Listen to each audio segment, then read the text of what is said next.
Looking for a podcast? Well, this ain't no ordinary podcast. This is the Three Bells Podcast with Triple J, Mundo, and Shane O'Mac. Acknowledge me.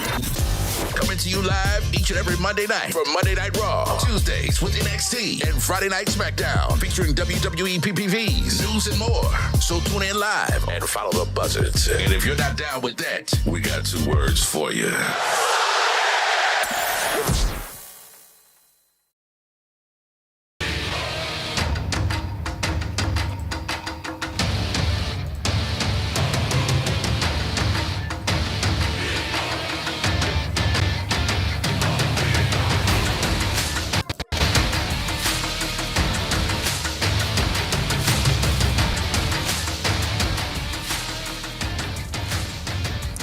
Good evening, everyone, and welcome to the Three Bells Podcast, our Friday night SmackDown recap show. It's me, your homie Shane O'Mac, coming to you live from the East New York section of the Three Bells Podcast table. And I am not alone.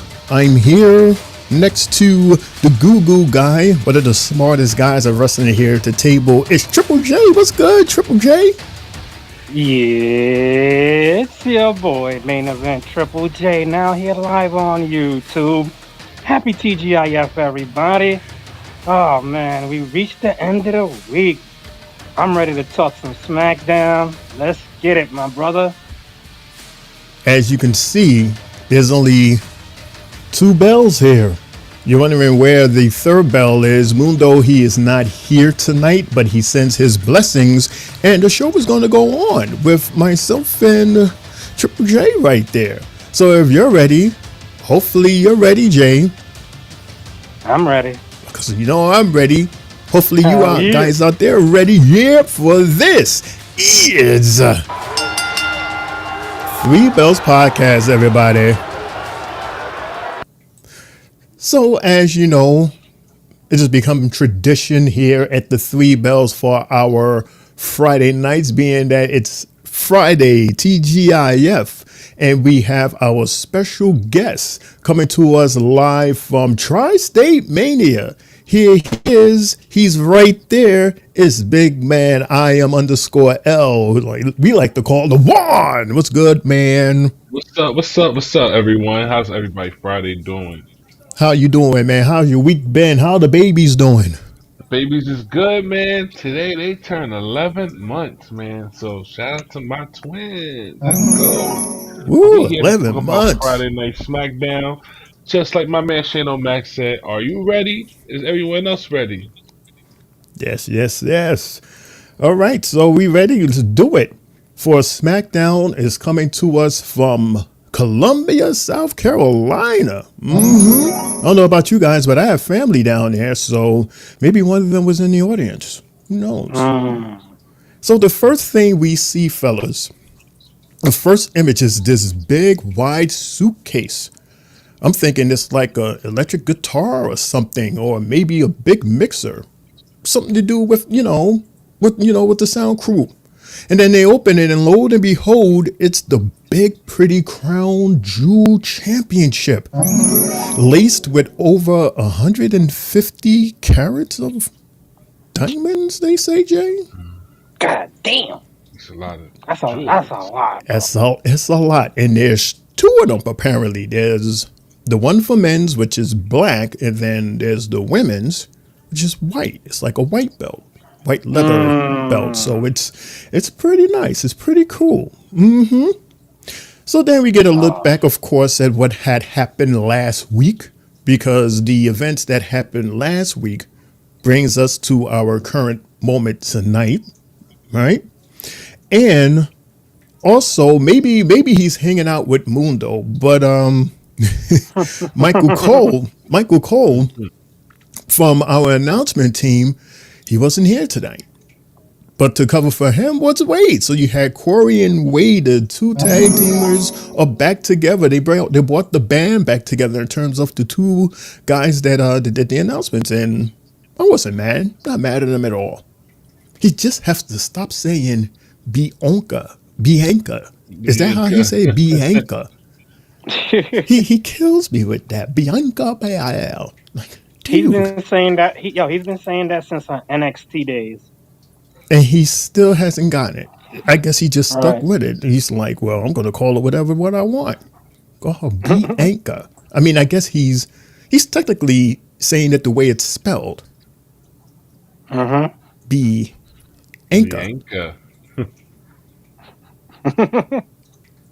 Dan, how are you going to have me saying it? All right, so we're going in the ring, fellas.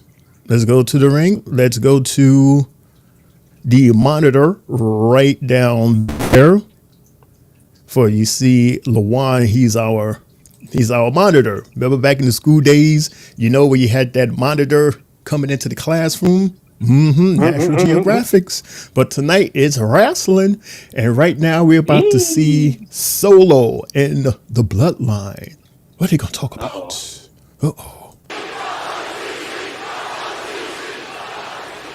I love you, Solo Sikoa. Can we hear him okay? Not good. Acknowledge me.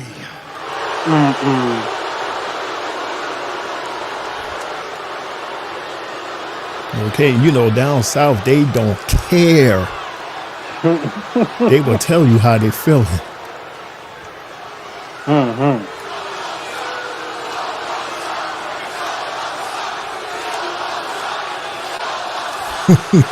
Case in point. You all better get used to seeing this, because you're looking at the present and the future. Strong words. You looking Very at strong. the bloodline. And you looking at the tribal chief.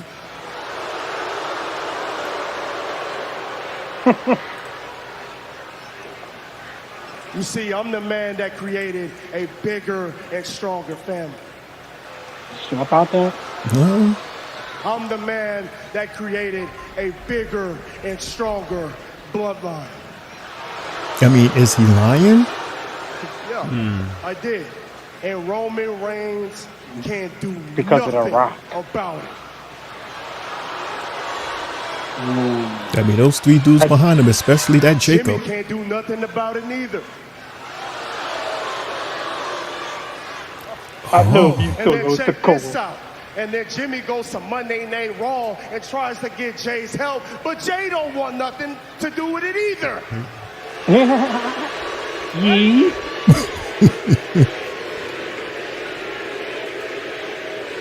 Yeah, that was weird. No ye. These beatdowns will continue to happen to Roman Reigns unless he does one thing. What is that? Unless he comes down to the ring And by the end of the night and acknowledges me. Oh, God. Come on, okay. so. Oh. Remember what he just said, fellas and everybody. Remember exactly what he said, because that's very important later on tonight. We're going to skip this because this is kind of long. That shit was like 5 minutes. Yo, Yeah, that I was was shocked. Wasn't expecting him tonight. Me neither. They said his name. What's up, little brother? What's up, little bro? It's been a minute. A hot minute. I promise I'm not out here to fight you. Because at the end of the day, I still care about you. You still my little brother. You know, I just noticed that his shades are pink. He's representing the pink color. There ain't too many people doing that this month. Jimmy and Roman not here yet. Now he even had the pink shirt. Right. I came out here Shout out to to him. talk to you one-on-one. So we're this month. Ooze to ooze. We doing our pinks also But think about since day one. what you doing. Think about what you doing to the family. Think about what you doing to the bloodline. He kind of brought new ones So here. nobody got bigger issues with Roman than I do. But the dividing the family like this, it ain't it. I left the family, Oos. I left to be my own man. I left to Raw. Man, I became the Intercontinental Champion, little brother. So what's worse, him dividing or him leaving? Yee. Gee, but look though, Yee. look though. Look though, for real dolls.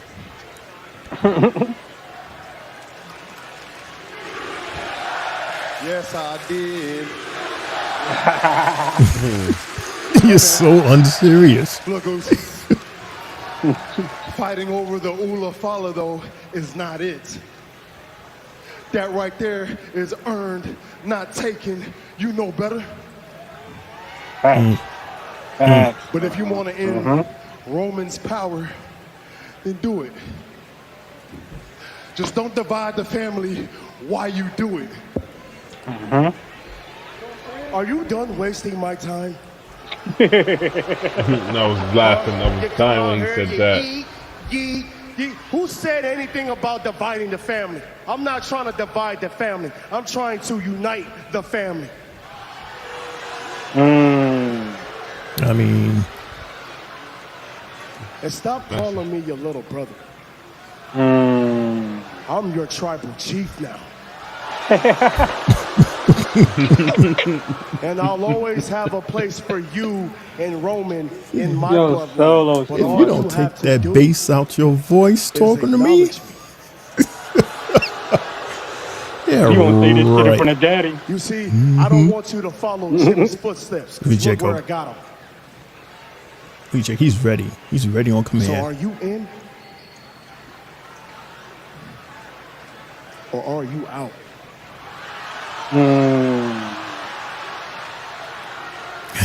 That's a good question. What's he gonna say? What's he gonna say? What's he gonna say?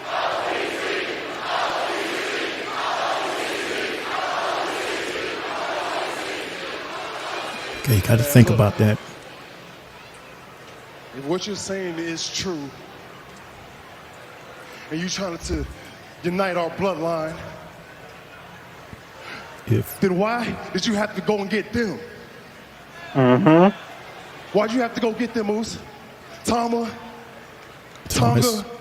Thomas, Why'd you have to go get Jacob? There's a reason why we stayed away from him. And if you keep staring at me like that, I'm gonna knock your ass out.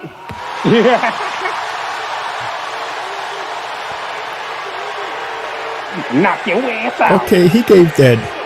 What this butch said? Does he know me? Apparently, he doesn't know me. He don't know who I Get is. down. I'm not here for that, all right? Jace Uso Get so on that. over the crowd now, man. Next time so I see crazy. you, Moose, They love him. it's gonna be How big different. he is now. Yeet. Yee. Mic drop. I'm out of here. Never time, fellas. Never time. So let me ask this question, fellas.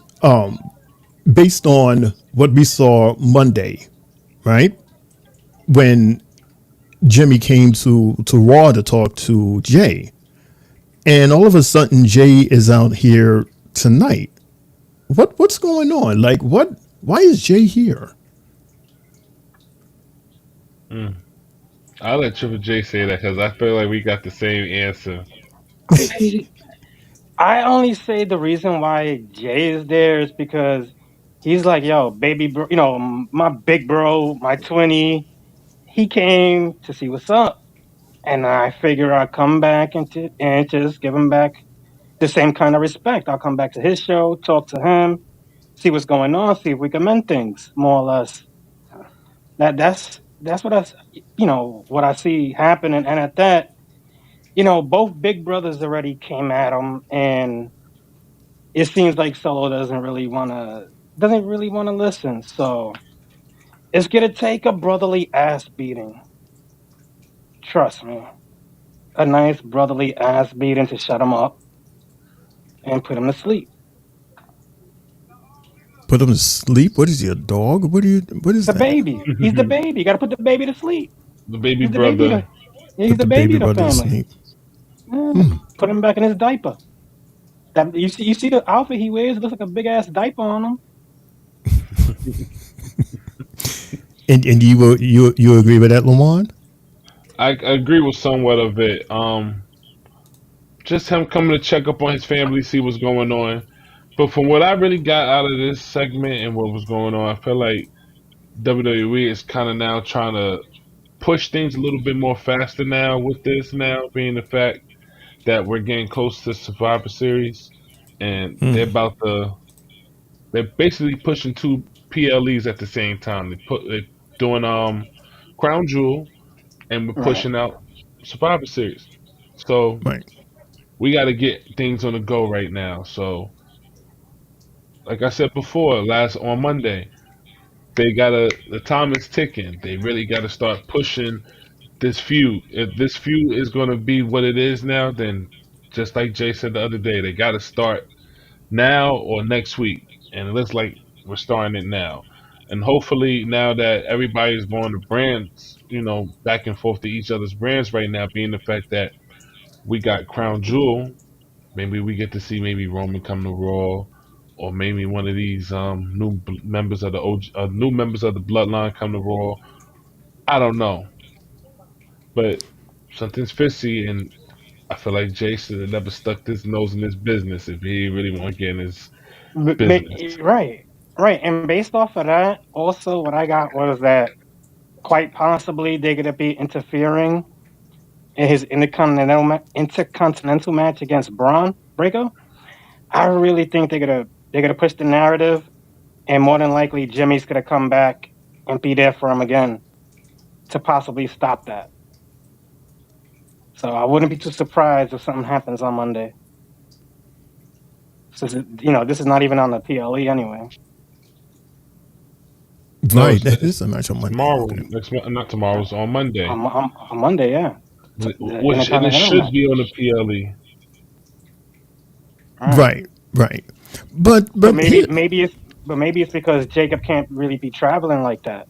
I agree. Jacob's a big time felon. so he can't. Also, he's not going to be in Saudi at all. Wow. He can't he got the okay to go to Canada when he went to Canada, but I don't think it could be possibly that they're holding the bloodline, keeping them back from Saudi. Right. I mean, it seems to me, fellas, that all in all, the Saudi, that seems to be like the most expensive house show. It seems like a bunch of guys from there, that loves the brand, the product so much that they said, hey, how much would it cost for us to basically rent you out? It's like, Jay, you're having a birthday party and you have a couple of WWE superstars as guests at your party. That's what this seems like to me. It seems like there's a couple of guys' birthdays there and they decide to just give WWE all of this money and say, here, give us a WrestleMania style event. And this year, some way, somehow, they managed to have this 150 carat, diamond belt so that they can have the top four superstars. The top four superstars go head to head, aka put booties in seats down there. And then all of these other matches, they just like being thrown here and there. You know, Randy, he's a big name. He wants to be in there. Who else? Possibly Drew, or possibly CM Punk, or like I said, Kevin possibly Owens. We don't know Kevin Owens. Like all the big name, the biggest names, are the guys that's mostly going to be there if they can travel there. And it's like, but whatever happens there, it's not going to necessarily alter the storyline compared to SummerSlam. No, not SummerSlam. Quit. Survivor Series. Like, am I making sense? Like, you know, Crown Jewel is just a house show. There's not going to be any surprises or shockers except for the two winners of the two top matches. Right.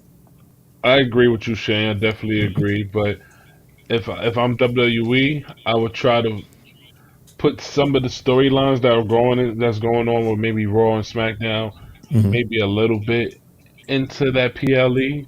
This way we could push the narrative a little bit more with some of these storylines. Sure. It'll of course, like, it'll remind you, and it's going to stay within the story. Right. Or then, or maybe they'll have like two arbitrary people, you know, out of nowhere that would go head to head, because that's usually the case with the house shows, right? Right, Jay? It'll just be like two regular superstars that really doesn't have anything to do with each other. They just go head to head and they give us an okay show. Right. That's what they normally would do. You know, or what they will do is like basically tune someone up for a possible match with that person, whether it's the main champion, you know, or the mid champion. You're getting previews of future rivalries as well. Not opposed to like maybe a couple of years ago when AJ won a title on a house show, and you were like, "What the fuck just happened?" And to me, Weird. that was very shocking. That was First weird. of all. I remember that. That was weird. Yes. So now that they're not Because giving of injury, probably. right, and now they're not even giving us that aspect no more of the live house shows with that. They're not giving, you know, don't like need I to. see, right, They have too many shows already now. They have Raw, NXT, SmackDown, and a lot of these PLEs. We get a PLE, I think, once a month. Almost. November Yeah. we're getting two. The beginning of the yo, month and the end. you can imagine like going to a holiday tour show and seeing the title change. Your jaw will probably drop, And literally. that's not including the shows they do when they go on tour to like Japan or See, Australia. That's not compared to those. Those are house shows as well when they go over there and do those tours. So yeah, right, they don't need to do the house shows because most of the PLEs and the shows are in the US. So Right. Which is it's, why I it's was kind of surprised to see Jay, because he just did a house show for the UK. Because there's a video out on X, Twitter, with him having like a friendly exchange with a young fan. He had on like the blue Yeet shades and told the fan, "Get rid of them shades and I'll give you mine." Like it was a cool exchange that happened. So yeah, we should see how this goes, and it could go so many ways. We know how they do with this Bloodline story. We think they're going to go one way, and it's like the three of us have three different scenarios, and then here they come with this fourth that we was like. So we're back at that season, y'all, with the storytelling, with the good storytelling, and I'm ready for it. Like, and that's just the beginning of many more that has happened tonight. But besides the stories, guess what? We have a couple matches to talk about. There were 4 in total, so good old fashioned SmackDown style. So we're going to our first match, which is part of what they're calling a triple threat tag team match. So there's two of them, fellas. So you have this first one here with Street Profits versus DIY versus Pretty Deadly. The winner of this match is going to fight the winner of another triple threat match that's going to happen later on tonight. And this winner here and that winner there, they're going to go head to head, and the winner of that match will meet with Thomas and Thomas, our current WWE Tag Team Champions. But didn't we get a triple threat on Monday? So I'm not. Did we get any triple threat matches on Monday? Like No, tag team wise? we had a tag team tournament, but I don't think it was triple threat because the Viking Raiders went against They went not the Viking against Raiders, the War Raiders went against the War Raiders. They went against. We're talking about Monday, right? They went against. um um um They went against Otis Otis and Tozawa. Cesaro, and that wasn't a triple threat Okay. Right. It was a tag team tournament for qualifying match to For go against for to Judgment fight the Day. Judgment Day. Okay, correct. so it's two. Yeah, it's two tournaments going on right now. Right. Two tournaments for two separate tag team. You have the Right. WWE tag team and the WWE World tag team. Yes, Right. sir. Right. Correct. Okay. Gotcha. All right, so fellas, let's talk about this triple threat tag team match. Jay and Lawan. Talk about it. Like what I got from this match in general, man. Since you was able to have three guys in the ring at one time, I was looking at it like I saw Kip Wilson from Pretty Deadly. He was his offensive arsenal tonight was pretty good, especially when he leaned on his partner's back and did a code breaker to Champa. I thought that was one of the fire moves of the match. You know, they really impressed me in this match, Pretty Deadly. And Street Profits, it just seems like they're always right there fighting with DIY. I don't know how many times it's been, but it's been like three, four times in the past couple of months that I've just seen them two literally trying to get at the tag team titles. And, it was, I just felt like their rivalry still had to go that left way, let them fight it out, and maybe Pretty Deadly gets this match. But with the way the ending turned out, I said, no fucking way. How does how does Tez not know who the hell in the ring? Like Jessica Carr, I give her respect as the ref because she was fucking spot on. Like, okay, she knew this guy got tagged, that guy got tagged, and this is who's supposed to be in the ring. And when both guys pinned for that 1, 2, 3, and Tez looked up, he was like, "Oh fuck," you know. I think all this does is just it puts anger within the Street Profits. I don't see them being good guys, you know, more than another couple of months. I see them turning like heel, rogue, because they're gonna start feeling the point of no return. It's like they're losing here, they're losing there, and there's nothing for them to go ahead. So now they're gonna have to do something to go ahead. Right now they're stuck. So, shout out to DIY again for a third time trying to get these tag titles. Eh, ugh.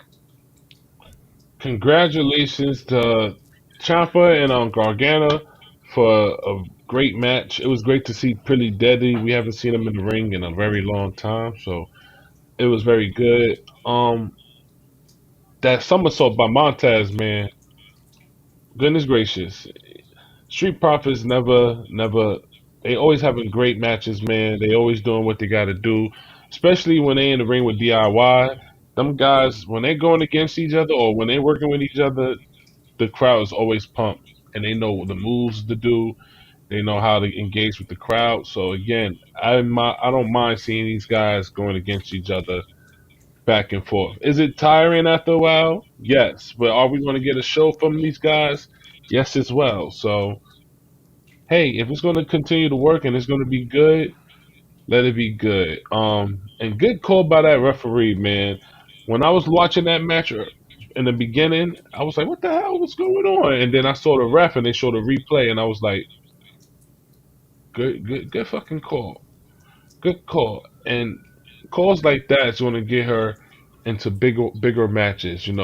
Matching, refereeing paper PLEs at main events and all that. Good call for her to do that. I mean, Um, it should have Also, been. Oh, one more go ahead. thing. My Yeah, my bad. go What ahead. Jay was saying about the Street Profits, they need something new right now. You Uh-huh. know, since they lost Bobby Lashley, they haven't really been going nowhere. They really haven't been doing nothing, and it's like they're trying to find their way to reset. So if you're gonna get a reset, just like Triple J said, maybe in a couple of months you change their character. Maybe have them go a little bit heelish or heel 100%. This way we see a different way of them. You and your heel thing, like that seems to be the recipe for everyone's what rebound, rebirth, I mean, upgrades. what? I've, Well, I'm only thinking about that type of a heel turn because we just got a new tag team tonight and they're good guys. So somebody eventually has to go bad. We can't have an overabundance of good guys unless they're bad guys. So you got to try to even everything out. So if there's any tag team, in my opinion, that deserves to go rogue, it would be them. But right. only based off of the fact that they've been lost too long, and they gotta That find too. it. They gotta find their path. Also, being the fact that we got a new tag team, that just pushes whatever tag team Right. that's already there on the roster. That gives the new tag team that just came in. They're going to be getting a little bit more TV time. They're going to be getting showed on TV with their matches and Mm-hmm. what they could showcase on the talent. So whoever's already there, like Pretty Deadly, we haven't seen them in a long time. Street Profits. Somebody's going to eventually get pushed back and not looked over. So if the Street Profits want to consider being looked at more, they got to change their ways a little bit, and that's why I say they're gonna have to probably go heel, just like Jay said. They got to find another way or something how to to win, to at least win, because the way they're This doing girl it right might now right. is not working. This girl might have to start interfering, doing That something. too. Yeah. That might have to be. Okay. That would be probably the first sign. Is her doing something in order to shake the shit up. So basically, take a play from Bronson Reed's playbook. Yeah, they Just lost Bobby basically, Lashley, and they just been. Uh, that's it. I mean, so Like, when they was with Bobby, wasn't it the same like stagnant path, or Yes. were they actually doing something with Bobby? Like does it matter if Bobby is there or not with them? it was a stagnant path, like you just said, but I felt like if Bobby Lashley would have continued to stay, I feel like Triple H would have eventually found something for these guys to do. Okay, so basically something would have happened already had Bobby have been there. Yes, I feel Okay. that's what I feel like. Because Be- Okay. what hurt all of that was the fact that when once Bobby united with them, I felt it hurt Montez's chances as going single. He was supposed to go single around that same time. Yes, that conversation was heavy Yes. back then. Yeah. And they didn't push. They didn't push it once Bobby got into the picture, and we see where Bobby's at. Bobby's gone. So I feel within the Profits, they've been lost at least the past 2 years. They've had no swag after they lost their belts because they had a damn near year title run, and hmm they've been out the picture like they've been flushed worse than the New Day. At least the New Day went down to NXT and recouped the tag titles for a minute and came back up. hmm So Street Profits, they went back to NXT and then they just went down there, did a match, and came back, and there was nothing to progress with. So it's like they need help. There's something's got to change with those guys. Even Mind you, DIY, even God, Jay.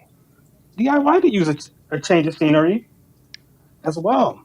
But Mi- Mind you, the New Day is having a better storyline than hmm the Street Profits. Again, we have to find a way to make these guys interesting.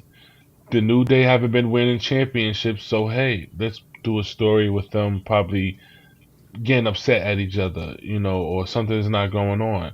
These guys been with each other for so hmm long, you know, us being able to see that these guys are conflicting with each other and bumping heads is like, wow, this is something I would have never imagined with the New Day.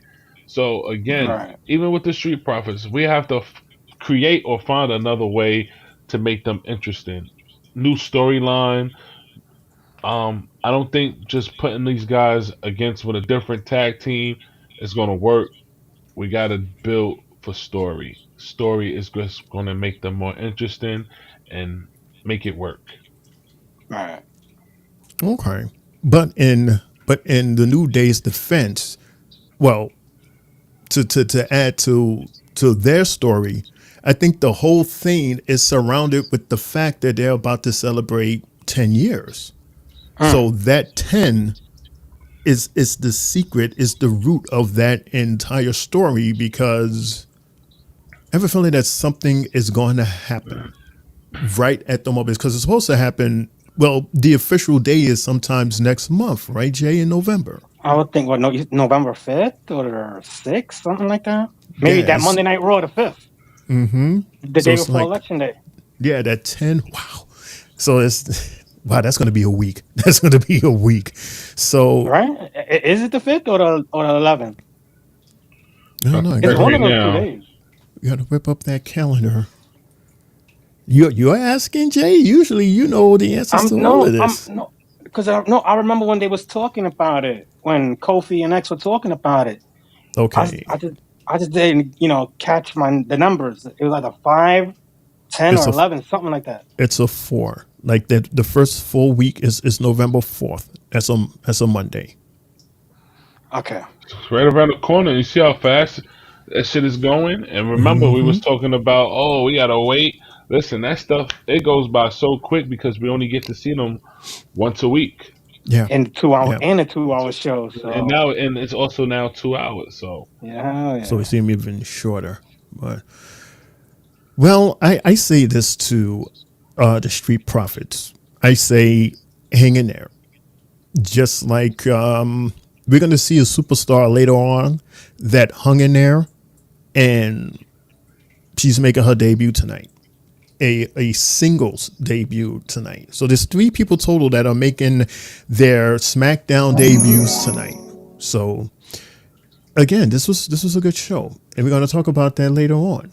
But right now, let's go to the monitor underneath Lawan's chin, for we're going to continue the story that led the show tonight. For who's in this car? Who's in this car that's pulling up in a loading dock, Jay? Who? With the radio blasting. Jimmy, I miss him. Travis Scott is lit. I don't think I ever heard that one. That's because it ain't out. You know what I'm saying? I do. it was AI made. That's why. Hasn't been out yet. His hand, man. You saw how you left Jimmy hanging?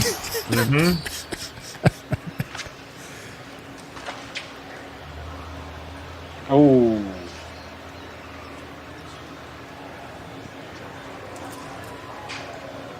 I didn't think we was going to see this. I'm proud of you. We all are.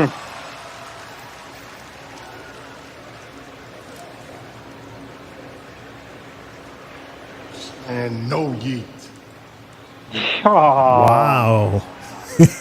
Wow, he said that. Roman's gonna have to do a little bit more. Roman's gonna have to acknowledge him. That's what it is. Gotta He acknowledge acknowledged him. Jimmy. He acknowledged Jimmy the other day. Come on. Gotta acknowledge son. Like he's the only one with gold right now, and the way Roman was talking last week, What do you mean? Come on. It's crazy. So you think that's what's going to take for Jade to hop on is to acknowledge You him? gotta acknowledge him. Yeah. It's basically a sorry. Mm-hmm. Because remember last week Roman was talking and he was like, we had this, we had that, we had money, gold. He said that last week to them, and right now there's only one person with gold, and that's Jay. You gotta acknowledge the only person with gold. So, apologize, acknowledge him, and make amends, even if it's for one night only. But it seems like Jay don't want to hear that though. I mean, look how many times he dodged Jimmy on Monday. Mm-hmm. And just now, that was an opportunity to hear that, and he didn't hear it. And he knew he wasn't going to hear it. That's why he scrunched up his face and he said, no, ye, like he didn't want to hear it. That's the thing. I think Roman will have to come to Raw and acknowledge him. He's not a SmackDown. He's not a 100% SmackDown superstar. Remember, he pulled himself out the draft, so he could go to both brands if he feels like it. Right. And apologize. Apologize. And again, all of this has started from Jay. They faced each other a couple of times for that title. Yeah, that Jay tried to get. That was his right hand man. Roman named the main event Jey Uso. Right. Yeah, it needs to go over there and acknowledge him, or it's basically a sorry. Needs to let him know how he really feels, and that's the only way I feel like Jay will join forces. Maybe if it's just for one night to help out his cousin. So that's what it takes. Okay. And you're saying even if it's for one night, because at this point, why would Jay go backwards? He's moving forward as not only a singles competitor and the best singles competitor, but he has gold. He's a champion. Right. So he could basically, and he just proved it tonight, he can bounce from show to show to show. Hell, he was just in NXT. What was that? Back in St. Louis. Yeah. So he's doing all of this. Why would he go back? What are you gaining from going back to a situation that you felt trapped in and you had to be free? Now you're free, so you understand what I'm saying? Like I'm thinking from his perspective. Why would I want to come back? Why you guys sweating me? Like, yo, like bounce. Like, yo, you remember all the hell that you put me through? I'm freaking main event Jey Uso right now. I don't need y'all. What do I need y'all for? What, you need me now? Now you need me. So now I'm supposed to just drop everything just to go backwards to help you out. But what am I getting at the end? Because they're family. Guys basically all grew up with each other, all three of them. I know everyone has seen pictures of these three individuals as kids. So, we already know that Jay and Jimmy are brothers, but if you put Roman in there, you would have thought they were brothers too on how much they've been around each other. So it's real deeper than that, Okay. So at the end, family. At the end of the day, family. Family. As long as you apologize for you mistreating me and making me go through this shit. Yeah, you made me go through this shit, and it has pushed me to now being the IC champion. But I need my cousin or my family member to come to me and let him know, I deeply acknowledge you, or basically I apologize for treating you like this. Okay, that's what's up. Family. It's a powerful word. Speaking of family, here's more family. We're backstage, as you saw, but we was just talking about the women's edition of the WWE Crown Jewel Championship.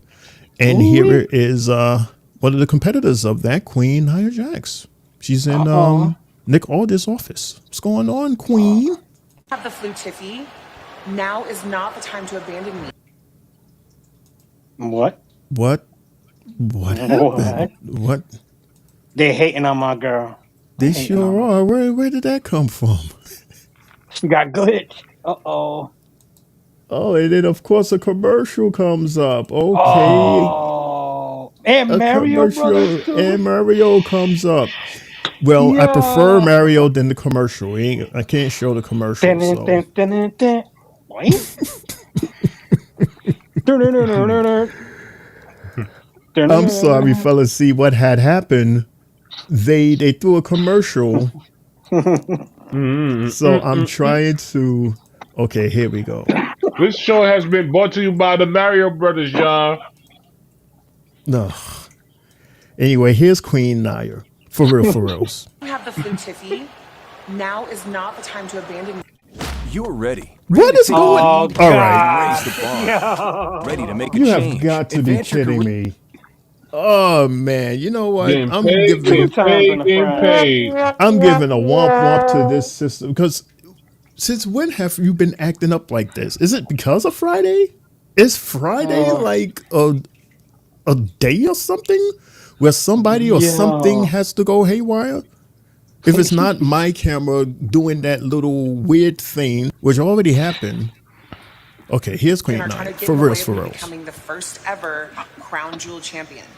And then I have Naomi on my back, and I thought tonight I could teach her a lesson, but now that you have the sniffles, Nick Aldis is gonna have to cancel the match. Oh, the match isn't canceled.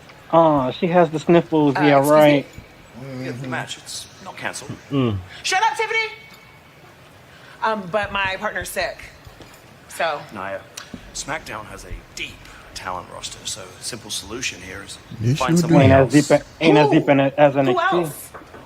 Would you look at that? This is a surprise. I was like, what the Sorry, fuck? no, This but we couldn't help but Lorraine. overhear that you're in need of a tag partner tonight. And I am the first ever women's speed champion, so champion to Oh my champion. god. And I when, really again, don't mind helping where's her you out. belt? Where's her title? It's champion and champion. Don't I even. like this. Smells like money to me. That's my perfume. Book it. Look at that. It's booked. No You way. better hold up your end of the bargain, That's the I last will person I end would have you. thought of. and it'll take me less than 3 minutes. The very last. And I think only because of the fact that she is You're welcome. a champion. A champion where again, where's the title? That's Useless. What is the It's- point? That It's was so, that. it's more useless than the damn Bro. Saudi Arabia title that we about Bro. to get. That's new. Right. I don't know. It's worse than the 24/7 title. I mean, at least That's that true. person carried it and we knew who it was rather than us Right. guessing it. And then this is how we get the answer by the actual champion saying, well, I'm the championship. Well, TNA titles got more spark than the Speed Championship, man. Might have If we're to not tweet gonna Triple H. If we're not tweet going to Triple H, showcase if the WWE stars are not going to be able to showcase these belts, then why the hell do we have these matches for, man? The Speed title for what? So someone can makes no get sense. injured In a 3-minute match. It makes in no a sense. 3-minute match. I don't want to see a 3-minute match. The fact that I've never seen the title outside of the WWE website where they have the role of champions. That's the only time you see that title. Either that or when the champion is fighting and it's the champion versus the competitor. So it's on a graphic. But you don't ever see it draped Twitter. over their shoulder. That makes That's no the thing that sense, really, that's the thing that makes the least amount of sense out of this whole scenario, out of this whole conversation about this speed For title. sure. It's like, what's the point? Just for you to walk around and say that you're the champion? I could say that I am the champion. LeJay might as well say it. where's the belt? Jay might as well say it. Right. And you go, Jay, where's your title? Oh, I got it. Don't worry Exactly about what it. it Just said. believe that I am. Right. Like you This is see, what we I'm got like look, Andrade poison point and sample. Him. He has the speed title. Why don't you put it up for game 7 against Melo? He's the Let us current? see. Yeah, Andrade. Beats me. Put it Well, up for game 7. I had no idea. they're already That'll be. having another tournament for the title already. As I Oh saw my that god. Sheamus advance for the title. Oh. Oh yeah, he fought against that Giovanni guy. Fought against Oh god. Giovanni. They already put him on speed. Oh my god. Yeah. They're already burying him. They're Yeah, already he burying he him. had 2 matches and lost both of them. Mm-mm. Yeah, he done. And then he Two lost on the matches speed match. and lost They the gave us speed match. they gave us all these commercials about Vinci, and damn, within a month you're already on the speed. By the time you know, you'll be on NXT next. That'll be the next stop. And if NXT That's where he don't, just came from, right? NXT. no, Imperium jumped him. Remember, Yeah. when um Gunther told Kaiser to go handle business. Yeah, but I thought that's where he came from originally, from NXT. So you They said was they they was sent him back as a solo no, he star? never. Nah, he was. They had him gone. They had him gone after they Oh, jumped him out. He wasn't even on TV. So when we first got to see him back in the return on SmackDown, remember we seen him get drafted, but he never made his appearance after they jumped him. So hmm. I think he's done. I think what WWE was trying to do was reincarnate Cesaro with him, and that shit fizzed out real quick. Not even That's what I close. see. He's not even close to Nope. Cesaro. We should never got rid of Cesaro. Mm-mm. That was another bag they flipped. That was a huge bag. Mm-mm. Ugh. Well, I don't know. Maybe he could make a difference in NXT. Rich Hollins did. So, Hey, hell yeah. You see what who Rich did? knows? Yeah, we see it. Who knows? So anyway, hey, welcome back, Lawan. So this is an interesting match that we like to talk about. This is match number 2. And yes, you're reading it correctly. It's Piper Niven versus part of Metaphor from NXT. NXT Last Yeah. Legend. Yeah. So Last Legend, we just saw she herself and her tag teamer, Jakara Jackson. They had an actual tag team match against our current champions, BB and J. Mm-hmm. Things happen, and of course, BB and J, they remain champs. And during that match, how you call it, Piper and Chelsea was on the side interfering and just causing a whole lot of distractions. What I personally thought was kind of messed up, considering that this was, Lash and Jackson's their first time stepping foot on SmackDown, and it was overshadowed by not only those 2 girls, but Randy and KO and that whole situation that actually shrunk the timing of the ladies' match. It was an okay match, but it was too short, in my opinion, considering that it was their first. So I guess this is their way of making it up by saying, "Hey, Lash, let's give you a singles match," because we saw how good you were back when. Remember back when, Jay, when she had that, when she He fought volunteered. twice in one night. Mundo thought that wasn't a stepping stone. I thought it was, because when you wait, now look what happens. She gets her first singles match tonight against the big heavy hitter Piper Niven. So it's 2 heavy hitters going head to head. So Lawan, Jay, what happened? What's going on? Match number 2. Well, this is we've been seeing these girls from NXT a lot more. It seems like they might be getting a call up soon because we have seen them on Raw. This is their 3rd time, I believe, on SmackDown. I'm not sure if I got it wrong. Please correct me, but they've been back and forth between NXT, Raw, and SmackDown. So to be able to see Lash Legend perform tonight was good. I felt like she was a little slow. She still needs some work in the ring because she's a little slow in reacting to some of her moves and doing some of her moves as well. But one thing I like about her that she showcases a lot of power. She's very strong. Um, if she's able to practice a little bit more, work on some more moves, showing on her strength, she could be a real problem. Because she's stocky, she's big, she's tall. It's looking like this is what a lot of the women are looking that's going to be champions. You look at Rhea Ripley's size; she compares very much to Rhea Ripley because of her size. Um, who else is tall? Piper Niven, she's a big stocky girl. Uh, Nia Raquel, Jax, Raquel, all these girls are they're built tall. and tall. You know, and on Last Legend, she definitely fits that description of that height and that body. So only thing I would like her to do is just do a little bit more in the ring, get a little bit of some of that rust off. Don't act so nervous or so scared and reacting to some of the moves that you do or whoever does to you, whoever does to her. But she showcased a lot of power, man. Especially picking up Piper Niven. That's a that's not hard. That's not easy to do. Mm-mm. There's not a lot of girls that could pick her up in that That's a division. fact. So shout out to Lash Legend for winning her first SmackDown match. Shout out to her. That's a good look for her, being the fact that she's on NXT. So salute to her. I'm gonna definitely clip this and I'm gonna definitely send this to her, let her know that I'm proud of her and we should see some more from her if they're gonna keep bringing these girls from NXT. I like that.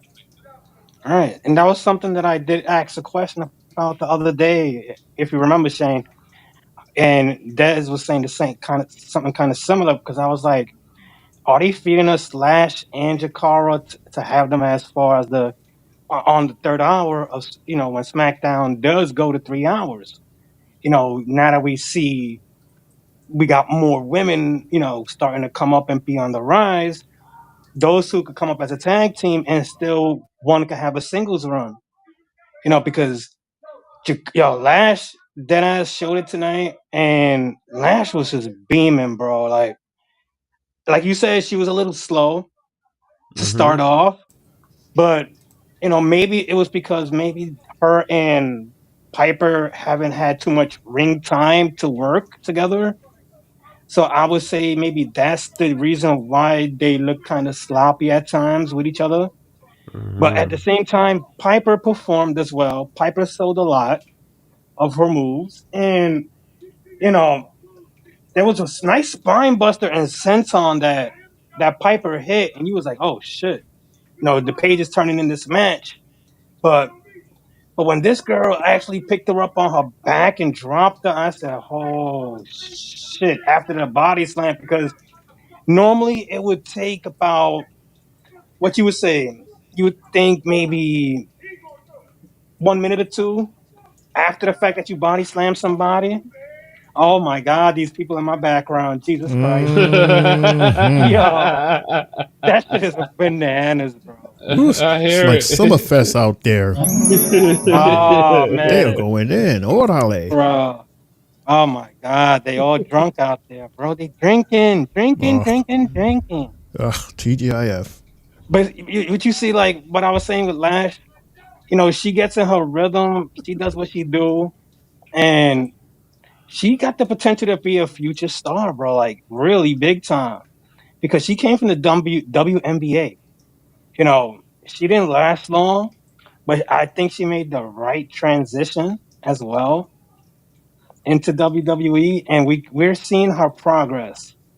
And me being the NXT host, bro, I love it. I love seeing when my people, go from one show to another and display their skill, because this was her test, her real test on her own to see if she could do it away from Jakara, away from Oro, and from Noam Dar as well.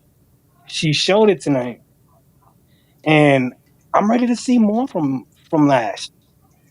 She's 6'2", 6'3". She's about maybe what 220, maybe 230. She's built right, and this is what I was telling Des as well, and you guys as well. we have to wait on these African American superstars. They're coming. They're young. They're learning. We're seeing the maturity. Patience is good to have right now, and Lash is gonna be it. I would say give her a year and a half, 2 years, and she'll have some type of a woman's title, whether it's a mid card or main champion, because she's on NXT and she hasn't won the championship. Right. And Or usually, right, and usually when you come to the main roster, you will have at least one championship under your belt. She has none. She skipped the line, if you want to say it that way. I agree. She Hmm. did skip the line. She hasn't won no tag team gold. She hasn't Hmm. won no NXT gold. She hasn't won any main roster gold. So for her and her tag team partner to be able to be on SmackDown and go on Raw and then come back on SmackDown, that's a big W for me. Hmm. So is this a way for them to compensate for them being that they've never won gold, to maybe have them on the biggest show and possibly moving forward? Let's see how they mesh up with a couple of our top tier superstars to see Hmm. if they are a higher gold ready here. Right. Yeah. I mean, so far we're saying yeah, she's good. She just needs to. It's almost the same as like we were saying about Jade. Hmm. Being that she's big, she's strong, she has that presence. Like you have all of that because let's keep it funky. These ladies that you just named, they're originals. They are beyond the original mold of what you would define as a woman superstar. Right. Like visually, they are amazing True. considering what it is that they can do, what it is that they are capable of doing, and how strong they are, and how powerful they look. And Lash, she fits right there in that category. Again, And, shout out to and you. Takara. I'm not hating on Hmm. her, but compared to Lash, she's just a regular superstar. She looks like all the rest of the girls, but Lash, she the ones that looks and Girl. physically can fight different. Jada too. Hmm. Jada's one of them as well. She's Right. tall. She's thick. Listen, she's very intimidating. These are tall girls. These girls on TV look like they could be about 6 feet, 6'2", and weigh maybe about 260 pounds or 250 pounds, just because of their size and their length. So either again, like I said, Jada Parker, I could see her coming to the main roster as well pretty soon because of her size and her work ethic as well. Hmm. Because if you notice, look at who's in the forefront of all of this. Chelsea Green. If remember, she was on NXT and she was already starting something with Santino's daughter. I stay forgetting her name. But remember, she was gonna start something with her. Something Grace, Ariana Grace. Ariana Grace. Right. She was gonna start something with her, but they didn't let that continue. But they made sure that Chelsea's appearance there at that time continue. Like it was gonna if there was gonna be a swerve, it was her basically helping all the incoming wrestlers that are trying to move up and everything. You're basically like the new Natalia. And then they're gonna reward you later on because you've done so much for the company. You took in bumps. You've trained the wrestlers. You're doing a lot. You're sitting on the side being Piper's manager 1 minute, but then next week you're fighting. And maybe you get Jakara next week. Maybe Jakara puts the beats on you and you take a fall there. We've seen her take a fall for Mi Chin. And what happened after that? Mi Chin's not even on TV now for 2 weeks. Mm. So,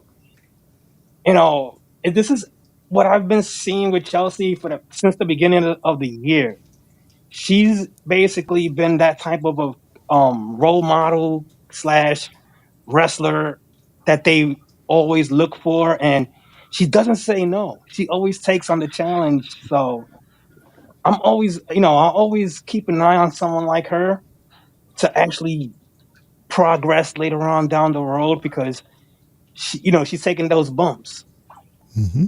So eventually a thank you will be here, like maybe a Money in the Bank or maybe a Royal Rumble win where you're like, wait a minute, I didn't expect her to win. But then you sit back and think about everything that she's been through. We've seen the same thing happen with Sammy. Sammy went through a lot for years, got nothing. He was fighting top tier, lower tier, mid tier. Didn't matter what tier he was fighting. He was always continuously just taking one for the team. Then The even took a step back. the Right. last result for me was the WrestleMania going against Jackass. Mm-hmm. But it was but it was an entertaining match. Very The match was entertaining. good. The match was good. Johnny Knoxville. Yeah, that was Match one of was my favorite good. matches of the night. It That was a just good meshed match. perfectly. I loved it. Right, and you see also Yeah. when bringing that up, you also look at a guy like Priest. Priest had to take a fall.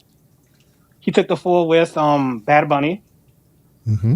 and we see Chelsea Green. Chelsea Green's taking a fall to every single female on this roster that's came up, got gold. Jade Cargill, tag team champion. Nia Jax folded her. You know, um, Jordan Grace folded her. Me Pretty much too. everybody. Chin folded her. She took a fall in Mm-hmm. through the ladder. She went through it. She got, Tiffy put the beats on her. Pretty much everybody on the female roster put beats on her.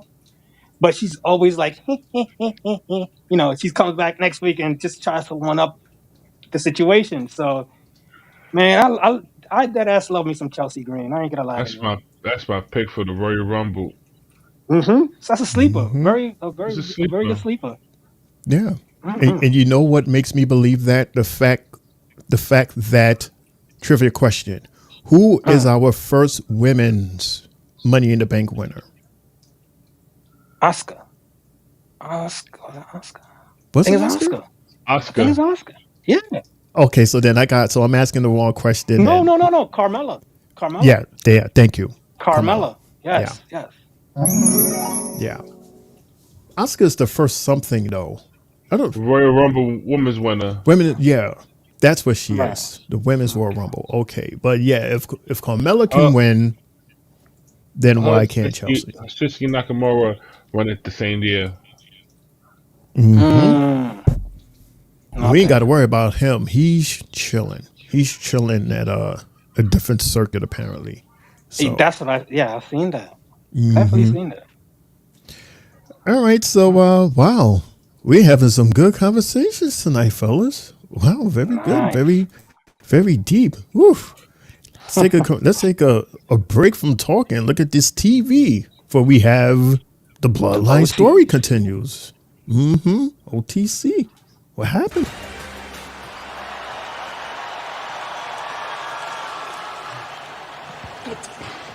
What are you doing? Sorry.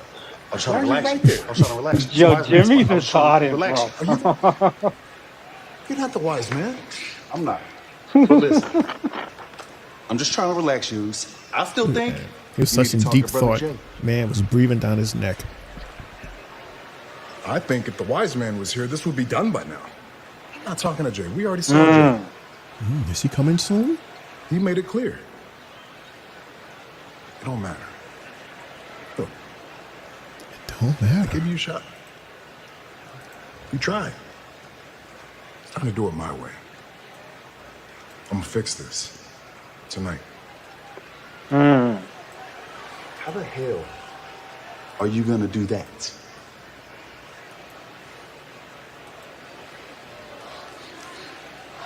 I'm gonna acknowledge. So, You don't say. You don't say. Nah, but we all won this. So that's what it's going to take for you Can't to. do it. But what he said, I'm going to acknowledge. You'll see Solo. why I'm saying this later on. There's a difference within that context. There's a huge difference, and you're gonna see why I'm making a big deal of the fact that they're saying I'm going to acknowledge him. Okay. Speaking of acknowledge, for that one person who was a fan, Oh. it's Cody time. Oh God, it's that time of the hour. So just like Nia Jax for the women's, Cody Rhodes along with Gunther, they're also going head to head for Crown Jewel for the WWE Crown Jewel Championship belt. That big pretty thing that's in the middle of the ring. So here's his promo. And if you want to use the restroom, now's the time.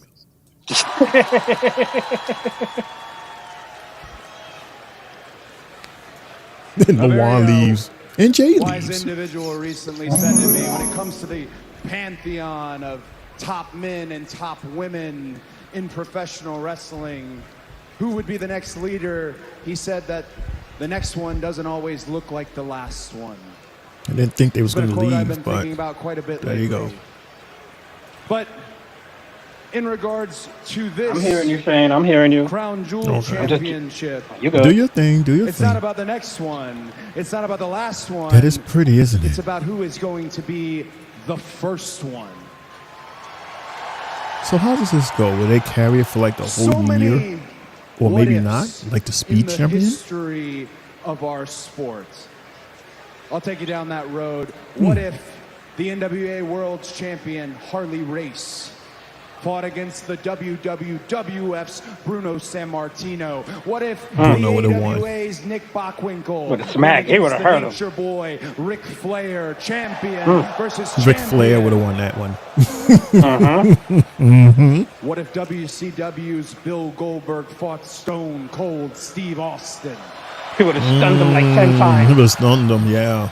Yeah, I would have to go. 10 And times. often when these what ifs did come to fruition, But if it's the no outcome was not always No rules, satisfactory. no disqualification, A clever out, if you Stone will. Cold. When it comes to Crown Jewel, at the end of that night, there will be a definitive Crown Jewel champion. that belt sure is gorgeous though. That's a pretty Again, belt. champion versus champion. I am See, not going to stand here WWE ain't and stupid. disparage my opponent. We ain't Raw's stupid World either. Heavyweight champion. All this is Gunther. Clash of Champions. That's all this is. They replaced Clash of Champions with this. Wow. Yeah. Widely respected by his peers and legends alike. That's a good point. Brother could chop a tree down with his hand. Most men who walk those hallways are terrified of Gunther. I'm I not, don't see Gunther losing this. I don't I either. don't. but even I don't if either. I was, I wouldn't bet against It me. would be some shit if Why The do Rock I came think out that I am and was leaving the Crown cause Jewel of him losing as this. champion? Mm-hmm. Well, for starters, And then he challenges him for the People's look at Championship. this thing. You think The Rock would Corey Graves been travel talking out there? about it all night on commentary. Man, one of the most beautifully that Hell designed no. belts in That the will blow history of our sport. the But roof beauty- off in Saudi. Like beauty is like He's not is going to Sally. is The Rock part? in the last Is he 2+ part years, of you the and budget? The WWE audience, pro wrestling. That's a lot of money to have We The Rock gotten in to there. know each other, have That's we what I'm not? saying. Yeah, go in there. So you know, Play his music. That's all you got to do. I wanted to take the John Cena schedule. But even I is wanted to that take that model. And by God, we did take that schedule. Come on, Hell, Cody, we even stop added it. to that schedule. I have bled, I have sweat, I have paid the price, and I am not foolish enough to think that I am done paying the price. But again,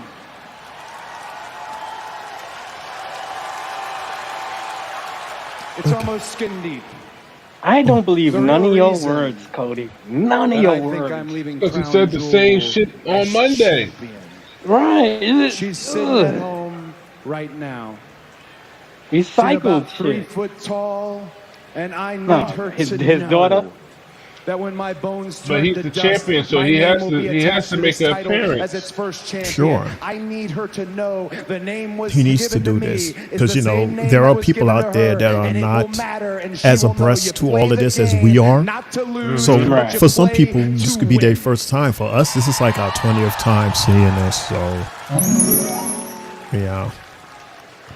Now, I'd like to invite next Friday on SmackDown the World Heavyweight Champion In Brooklyn. Gunther to stand in this ring with me. That's I'd like to right. ask Here in him Brooklyn next fucked up. what week. his We fucked up reasons not for all getting of those this are, tickets. and I'd like to look him in Oh, the we messed up. eyes and say, Are you kidding "Hey, me? Did you see champ, how much those tickets were worth? Nobody wanna wanted to talk sit on the top with me. They was I talking would have about bought the top $300. seat. They was talking about $300 in the top row. Are you kidding me? Never No, spend I'll never spend that pay for much. no. SummerSlam for that. I'll pay for SummerSlam. I'm definitely gonna do that. Nah, the top rows in the Barclays are like 125, 130. They had Oh, well, like damn.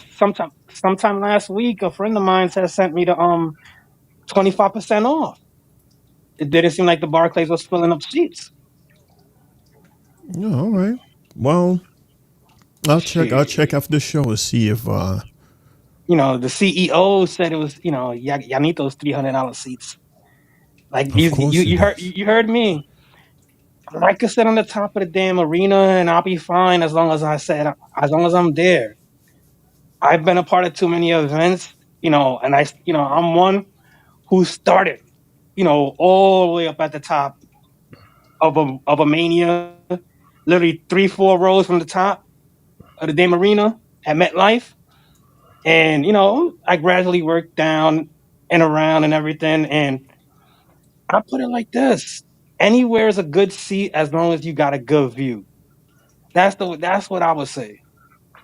If you got anything side to side, you're good as long as the four corners ain't blocking you. One Wow. mania, one mania, I had that issue, and I had the yellow light of death in my face for an entire match, and the whole crowd was chanting, "Turn the lights off," and WWE didn't budge. So later on that night, Randy Orton tweeted that he was sorry and apologized to the crowd because of that. Mm, We missed his whole match because that light was beaming in our face. wow. Hmm. That's crazy. And Yeah, man. and and as a way of saying sorry, they had a superstar to say. I Yeah. mean, was it like worth it? To me, it was worth him saying that because he noticed that we was missing a good fight, and he was wondering why the crowd wasn't chanting as much for him or for his opponent that was at the match. He was fighting Bray that night, and remember in the middle of the ring, they kept on showing like them little cockroaches in the ring, kept on switching in and out. We had to watch that from the damn Titantron, and their Titantron in that arena, in the college arena, is literally on all in the right hand side, and it's only like one or two screens, and they're small as shit. So you really gotta focus on that. At that time I was there. Like, I've done floor seats at a Mania, and me being as short as I am, I had to stand up and be told to sit down because I couldn't see much. If I was to pay an extra $400 or $500, maybe I would have gotten to see everything without having to stand. Because where I sat at, it was maybe 3 or 4 rows away from where Braun Strowman picked that kid to be his tag team partner that night. Hmm. I had John Cena run right by me to go use the bathroom at one point because remember he was going back and forth with the Taker shit that night. Mm-hmm. So he would literally run right back and forth where my area was at, and that time that he had to use the bathroom, like, oh shit, John Cena. And I told wifey at the time, I said, damn, I should have paid them damn $400 to sit right there. Should have did it.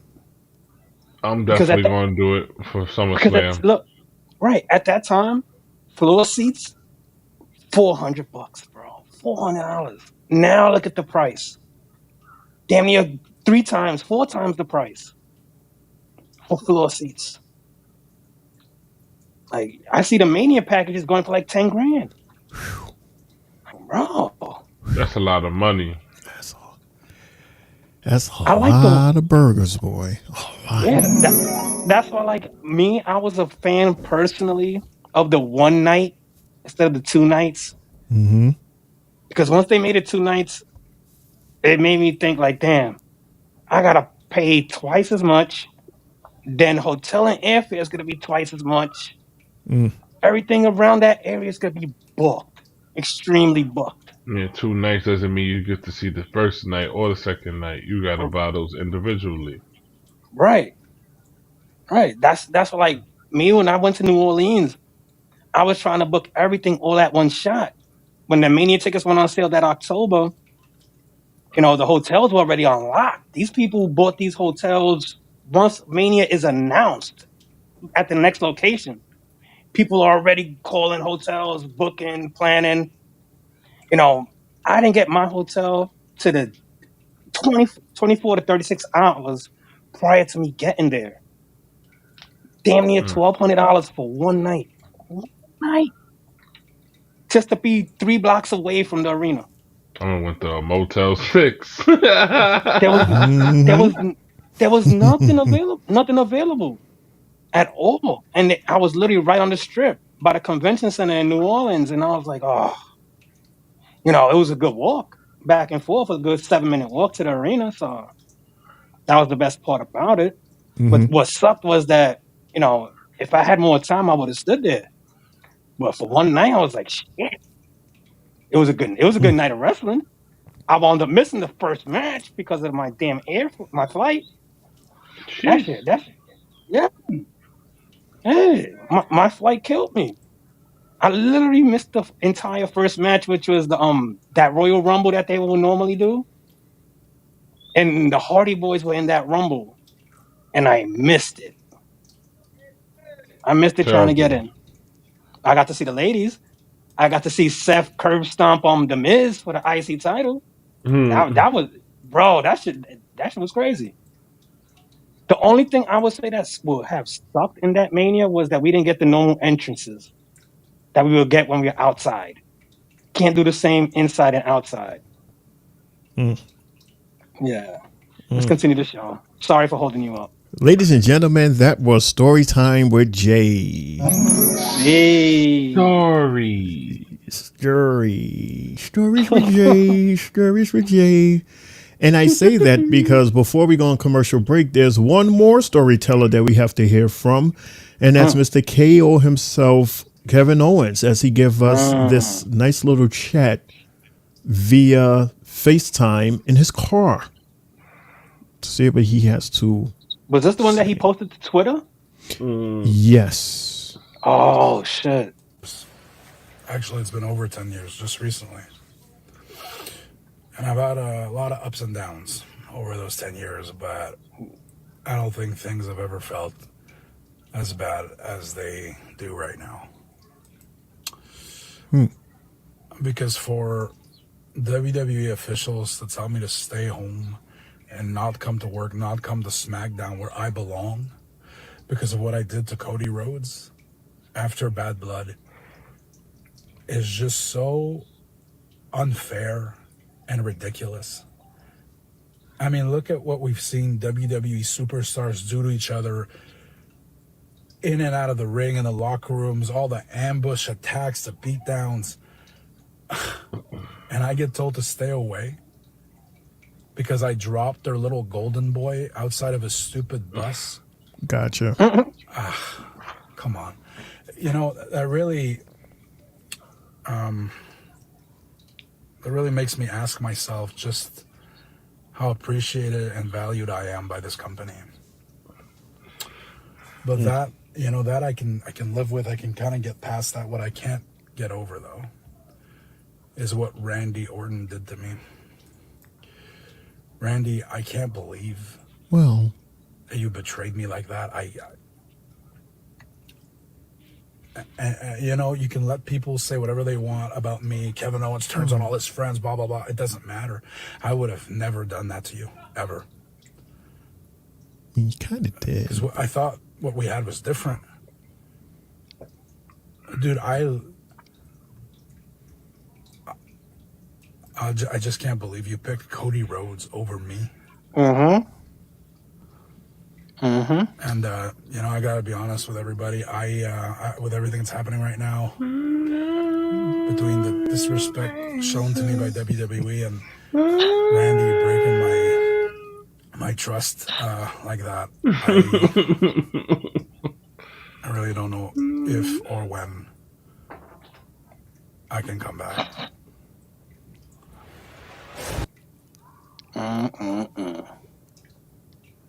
I mean, You heard me. You heard me singing, so yeah. I mean, that was an interesting, because I kind of agree with him in terms of, you know, everybody ambushing everybody and nobody says anything. He does it one time and he's asked to stay home. I get that. I agree with him on that. But if Randy had to choose between Cody and Kevin Owens as their best friend, who's your bestest friend? Come on. You honestly think this is going to be Kevin Owens? I mean, do you remember the history that Cody and Randy has? Does Legacy ring a bell?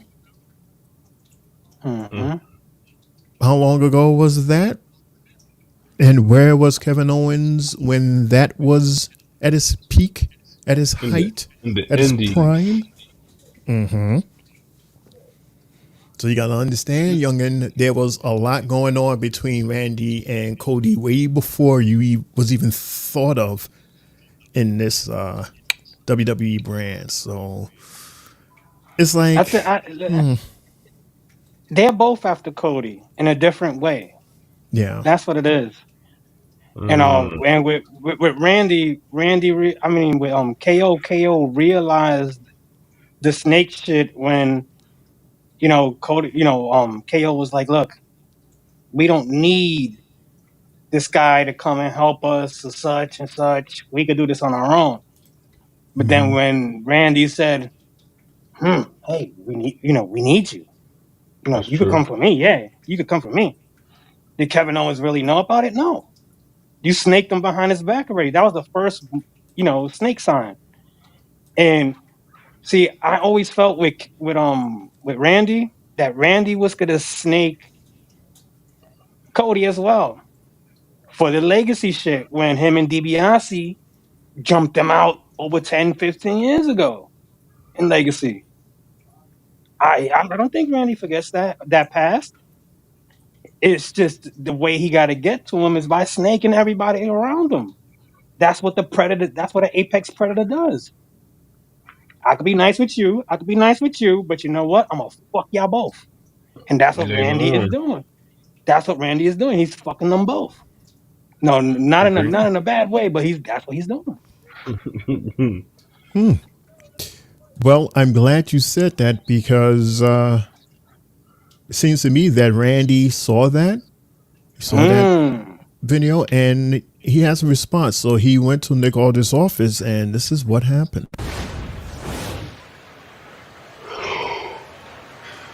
Damn, you tired.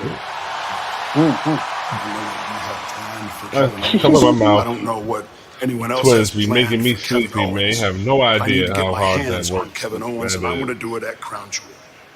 Mind you, I work Thursday. I ain't get home till 3:30. I'm sorry. It's just not something I can do right now. Well, wait, what do you mean it's not something that you can do it right now? You don't understand. It's not that I won't. I can't. You can't. Out of I his don't control, think you understand Randy. what I'm saying. I don't think you understand. Not I don't in the think budget. you understand what I'm saying. I'm not asking permission. Randy, with all due what I am respect. saying is I want Kevin Owens at Crown Jewel. With all due respect, I'm saying I can't because it's coming from up above. Oh, The Rock, Triple H. Right. So, yeah, well, then I guess I know who we need to talk to. Shout out to Shout out to Dusty. Picture of Dusty in the background. That's crazy. He's gonna go to Triple H. I'm going to Triple H. Gotta go to the uppity ups. The uppity ups. All right. My former Evolution member. Dudes, we have been on here for an hour and 30 minutes. We have to take a commercial break. And then when we come back, we're going to talk rumors, reactions, and hot takes, as well as did you know, did you know, did you know? We're going to do all of that, plus more matches and much more, including our favorite segment, birthdays. We got a couple birthday shout outs, so we have still got a bit to talk about. So we're going to come back with that. Lawan, he's still going to be here. Jay's still going to be here. And of course, your homie Shane O'Mac, we're going to be right here. So please stick around and we'll be right back right after this. Let's go Yankees. You guys looking for a podcast? Well, this ain't no ordinary podcast. This is the Three Bells Podcast. With Triple J, Mundo, and Shane O'Mac. Acknowledge me. Coming to you live each and every Monday night from Monday Night Raw, Tuesdays with NXT, and Friday Night SmackDown, featuring WWE PPVs, news, and more. So tune in live and follow the buzzards. And if you're not down with that, we got 2 words for you.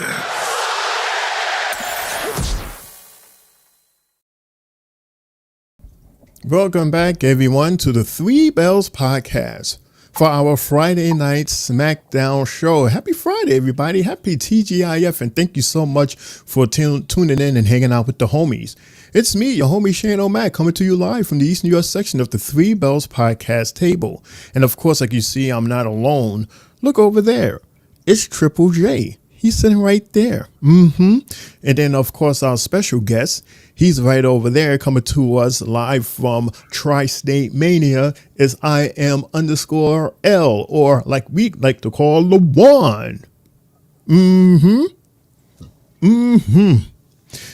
So, yeah, we had a lot of, deep topics and deep conversations we've had, which is why we're just now taking our commercial break. But we have more. We're going to do a couple of interesting things here, and we are going to go into what I like to call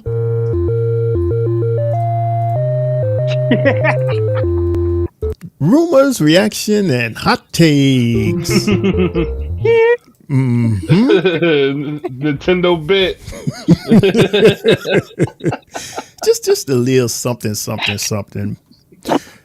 So you know what? I'm going to start with. Wait till Mundo handle it. I'm going to start with Jay, because I know Jay may have something that we all might have, because all three of us has a rumor, reaction, and hot take, but we're not sure what our stories are. So I'm going to start with Jay, and then I'm going to then have LeJuan follow, and then hopefully if I have something fresh, I will go after them. So I'm trying to, what is that? It's like dice or something that I'm throwing. Hopefully it's 3 different numbers. But Jay, let's hear it. Well, from the NXT perspective, they're saying that our show that will take place on Election Day is being moved up by 1 day. And it's going to be competing with AEW's show on that Wednesday. Also, there's a rumor that they rented out the old ECW 2300 arena for that night. So they really are gonna go at it with AEW that night. Bro, it's gonna be bananas. And this is, and look, and we only got 2 weeks to Election Day, if that. So you gotta fill these seats real quick. It's just, the old ECW arena only filled maybe 1,500 or less. So it's not that big of a venue at that. But to have it there, that's going to open up a lot of eyes, in my opinion. AEW's in trouble that night. They're in trouble that night. NXT, yeah, I think they can fill that place up. They'll fill it up. Of course, yeah. That's a good one. That's a good one, Jay. That's what's up. Yeah. That's not that's not mine. Because remember, Halloween Havoc's in PA. So Mm-hmm. might as well keep the wrestlers already out there from NXT, MPA, and chill. They don't have to go nowhere because they're This gonna is be at Hershey true. Park. Because at Hershey Hmm. Park. Mm-hmm. Cool. Cool. Yes, sir. Lawan, was that your story or no? Nope. Fortunately, I don't have a story as of right now. What? Or was that, or did you know that you have? Nope, I don't have nothing right now. What? I thought you had something. No. I thought you Nothing said there. that you had, or maybe it's me. I honestly thought that you had something. Nope, I didn't have nothing. That's okay. Oh, I thought you said you had something at the start of this, before we started. Anyway, I have something, a couple of things. I have a rumors, reaction, and hot take. So, according to a post by Bubba Ray or Bully Ray, he says, "Hey, hashtag testify Devon. Sounds like Hank and Tank need a 3D through a table." Oh no. Hmm. Oh CJ, this is why I said, shit. let me hear from you No. first, because I thought that would have been your No, I didn't hear story. that. That's crazy. That would be amazing if we saw that. Oh, man, hear the Dudley Boys music play. Oh man. Maybe that's the reason why they going to that ECW arena. Hank and Tank versus the Dudley Boys. That will be crazy. That's a good point. Yeah. That's a very good point. Yeah. There you go. Oh, damn, that's crazy. Wow. All right. So, being that Did you Lawan doesn't have any more. did you hear what Teddy Long said? Also, Teddy Long was saying that if they was to there was some wrestler that he was talking about. I think it was Goldberg or someone else that he mentioned that if they wanted to come back and get polished the right way, he got to go through NXT. It was saying Goldberg. Teddy Goldberg, Long yeah. was definitely Okay, talking about Goldberg. Goldberg when he said that. Because he wants someone to get back in shape. Basically, this is Mm-hmm. a few matches over there to get his gas back up and running. Yeah. But It I was Teddy think, Long that said that, right? yep. But I think Yeah. Goldberg is ready past his time and gas already, man. Just needs to hang it up. Yeah, I'm not, especially after that last match we saw with him. Yeah, it's okay, dude. Like, Too old. yeah, A like lot of it's yeah. Even Some knees don't work. a lot of fans also don't even want Brock back. They're like, look, we got an abundance of bad guys that do the same shit that you do. You know, they posted up Obafemi, Bronson Reed, Gunther. You know, they started showing that, Drew and them. They were just showing that, look, we got these guys already here. We don't need you anymore. That's from the Cool. fans' reactions. So even Sean Ross said the same thing. He was like, don't believe the hype based off of what we heard on Monday when Seth brung up the beast and when Cody brung up the beast. He said, don't think that's hype and that he's coming back. He still has to go through hurdles just to come back onto the roster. Nothing's clear yet. okay. That's why Goldberg. Okay. That's why Goldberg's in the picture. No, that's okay. That's all right. No, thank you. That's Thank okay. you. Okay, so that's two for Jay, and I have another one. Hey, Hey, oh, and this is an interesting one here. This is from Jerry Lawler. For those of you who know, Jerry Lawler, he was one half of the announced team from back in the Attitude Era, along with Jim Ross, considered one of the best announced teams in all of WWE. Slobber knocker. Mm-hmm. LeJuan and Jay, get a load of what he said in this interview from, am I saying this right, Sports Kita? Yes, yes, I know Sports Kita. Okay. This is what he said in an interview with them. Jerry Lawler says he doesn't miss being in WWE and honestly couldn't wait to leave. Quote, do I miss it? No. Well, I just went out there and sat down by myself. It was just like another chapter of my life. I got to be out there and I didn't think much of it. As a matter of fact, like 10 to 15 minutes before it was over, I was thinking, oh my God, how much longer is this going to last? As soon as my time with WWE was over, I just got up, went about my business, left the studio, and just went about being Jerry Lawler. This is interesting because I thought he was having the time of his life, sitting next to, his homie, Jim. But all this time he was just sitting there waiting to leave. That's I think that's cap. You think so? I think so. Does he work for another company now? No. Oh, I think he's capping. I don't know what's going on with Jerry Lawler, but I think he's capping. Yeah, I have no idea. That's crazy.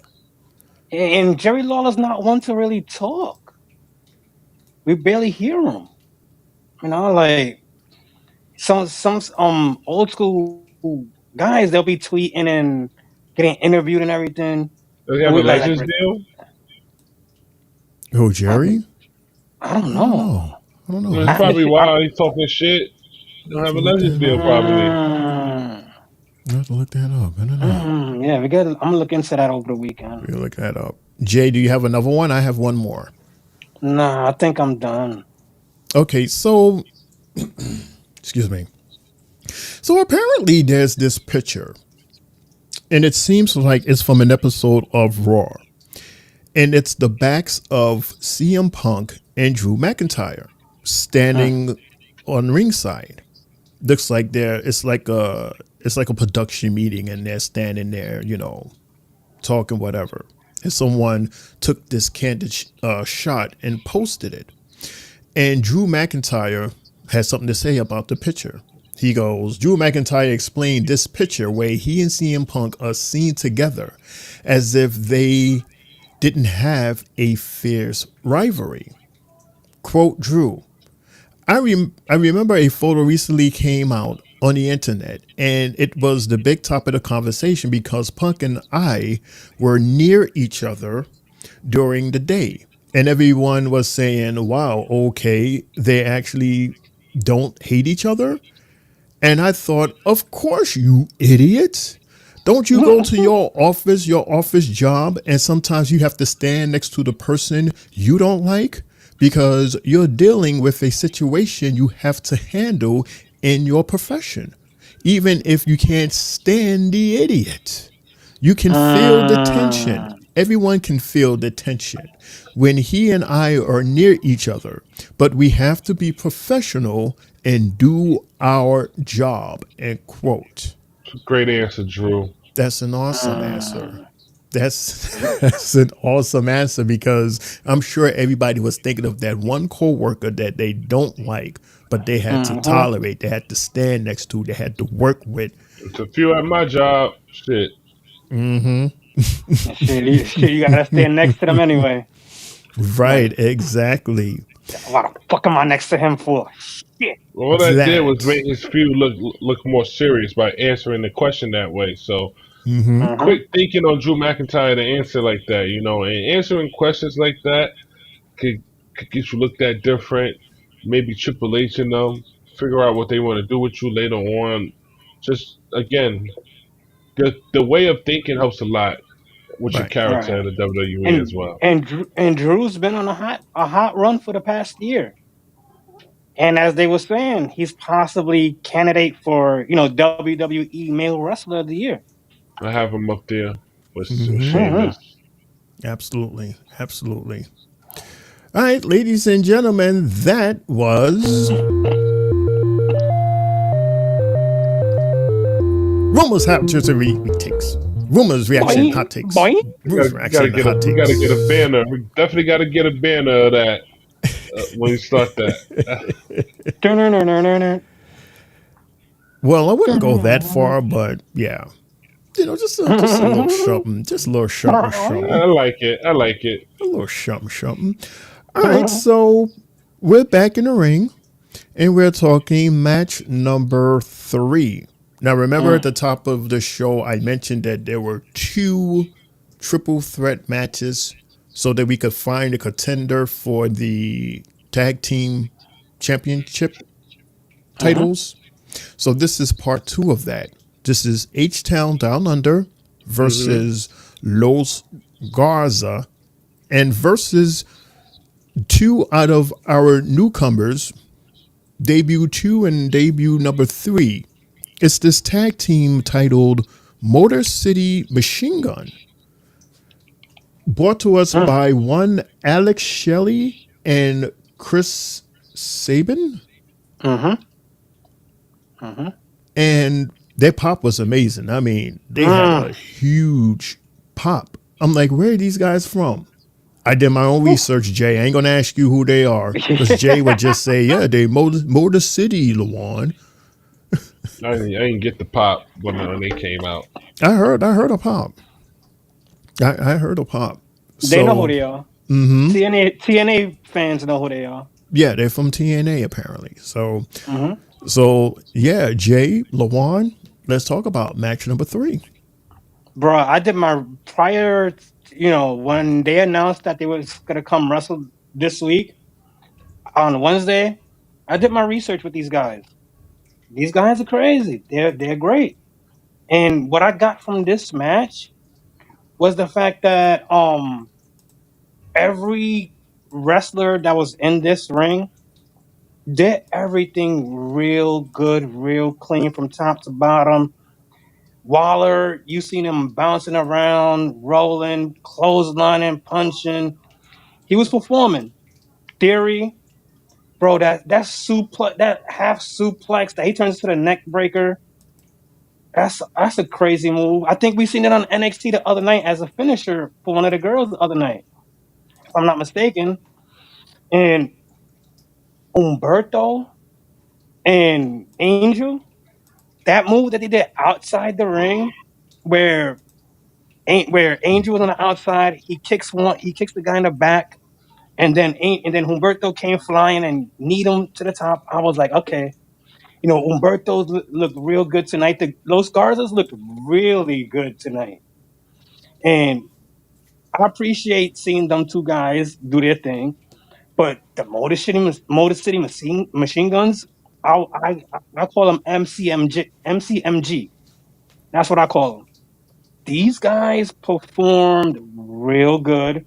Great first time on the roster. Everything that I've seen them do on TNA is the same move set and everything that they're doing in WWE. Nothing's changed. Since we're new to them, everything that they was doing was like, you was like, oh shit, they're doing this, they're doing that. That neck breaker combo splash to end the match, that was bananas. And there's more to them. They got another finisher that they ain't show. This was just one of their first finishes that we seen. They're really, really good. And for all 6 competitors, like I said, in that ring, they did great. Any of these tag teams could have won. But we already knew as fans of wrestling, the newbies never really lose. So, shout out to both the other competing tag teams for trying and doing what they had to do. Because all this is doing now is elevating the tag team ranks. And it's always been something within WWE that they'd be like, the tag team division is not what it used to be, this and that, and we've seen what the potential could be if they get this, showcased the right way. Los Garzas are an underrated tag team. They could win the tag team titles at any point. A-Town Down Under, they're former tag team champions. They And definitely deserve it. right. Because And within this match, I was like, damn, A-Town Down Under didn't show us anything of a sign of them breaking up. They actually was fighting all right together. I didn't see no mistakes. So that shit made me scratch my head, and I was like, wait a minute. I thought they was having a little rift between each other. Where did that go? maybe the story's put on hold, or maybe they stopped it.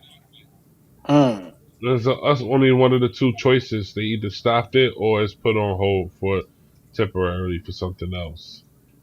But like Jay was saying, this was a good match. Great way for Motor City Machine Gun to start their debut on SmackDown.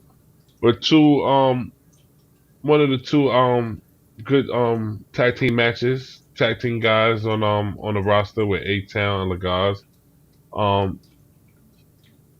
Jay already said most of the stuff, man.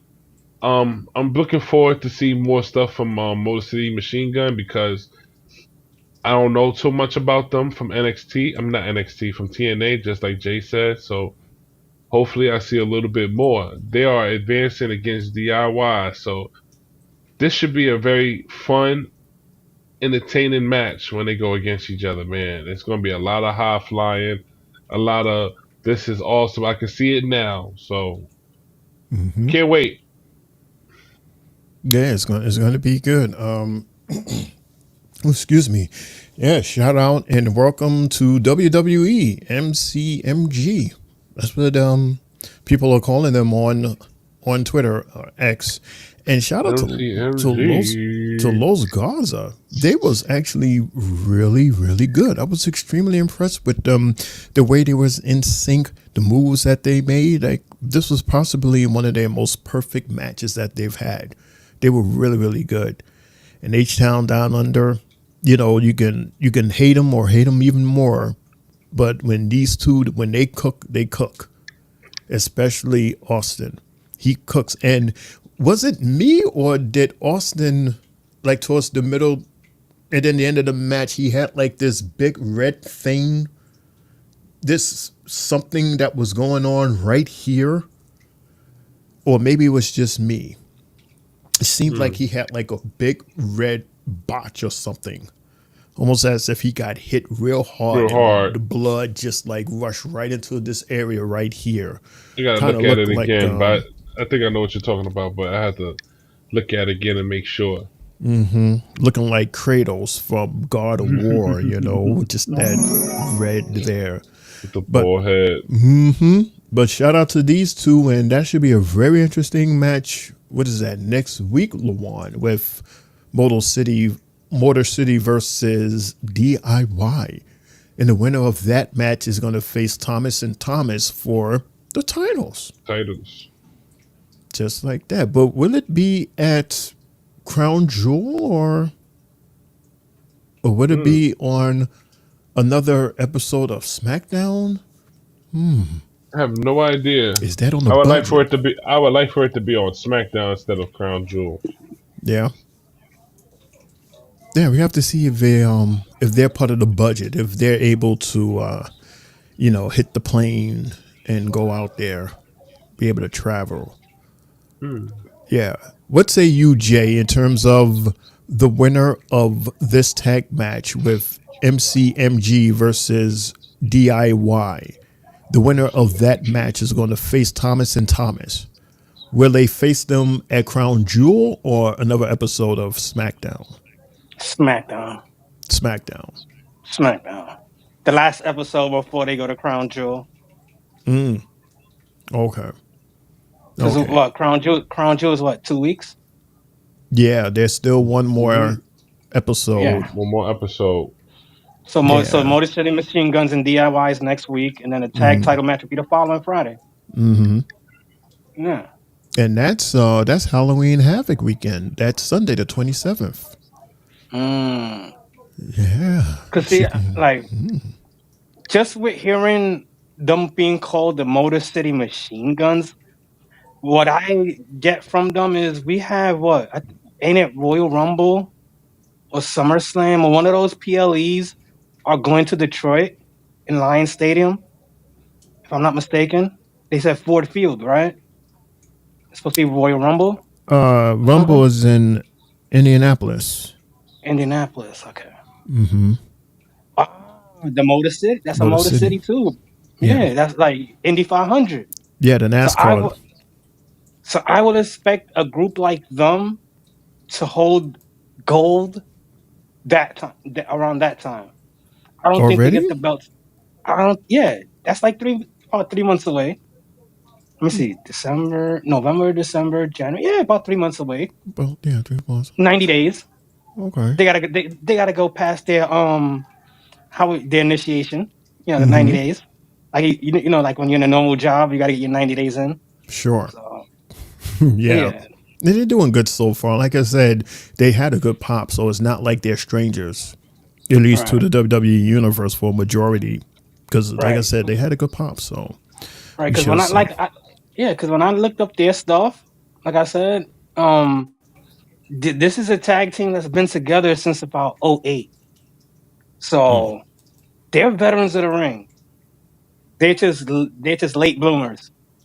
Late bloomers. They're like when AJ Styles and Vince was trying to get AJ. Mm-hmm. You know, Vince was trying for years and years and years and couldn't get him. Mm-hmm. This is like the Motor City Machine Guns. WWE was after them for years and couldn't get them Really? because they were the product of TNA. And Oh. you know, when you love a brand, you don't and you love it so much, you don't want to leave them. So you know, it took them a minute to leave TNA. Wow, and here they are. Here they are with a Oh, company that's actually doing stuff I with TNA. I forgot one rumor. Damn it! Just talking about that shit. Damn TNA. Jordan Okay. Grace. Jordan Grace. Decide her contract ends at the end of the year with TNA. Her TNA contract was supposed to expire sometime next year, like towards the summer. She got it to expire at the end of this year, making her a free agent. So Oh. yes, the beginning of 2025 will be Jordan Grace's free agency period. Expect WWE to be heavy suitors for her, and I would say her main roster debut. She's skipping NXT. It will be in the Royal Rumble. She will be there for the Rumble as a full member of the roster. So, because she's a current champion, yes? Yes, Mm-hmm. she is. Mm-hmm. So there has to be something for her to either lose the title or just relinquish it All by the right. end of her contract. Bow down gracefully. Her name is Jordan Grace. Bow down gracefully, and you know you've been there, done that, and just vacate the belt. Don't even lose it. Okay, just She say could lose it I'm as out. a WWE star though. They do work with each other, so she could get signed by the WWE and Right. lose it as a WWE star, just passing the torch to somebody else as she goes to the main roster to WWE now. Okay. But I like Jordan Okay. Grace as well, man. She's She definitely working another hard. one of them females that you look into and be like, damn. As much and more I see the women's division, they're looking a little bit more lengthier, a little bit more stronger, a little bit more built. Mm-hmm. Just like when Jay was talking about the big meaty men, this is the big meaty ladies. Mm-hmm. We getting hot cakes and pancakes. Mm-hmm. No, it's actually me that says, according to Jay, it's me talks about the meaty men. This is the meaty ladies. So this is the meaty ladies. Mm-mm-mm. But yeah, I mean, hopefully everything will work out so that she can bring her meaty ass over here. We will welcome it. We will welcome it all. I like her. I like her toughness. I like her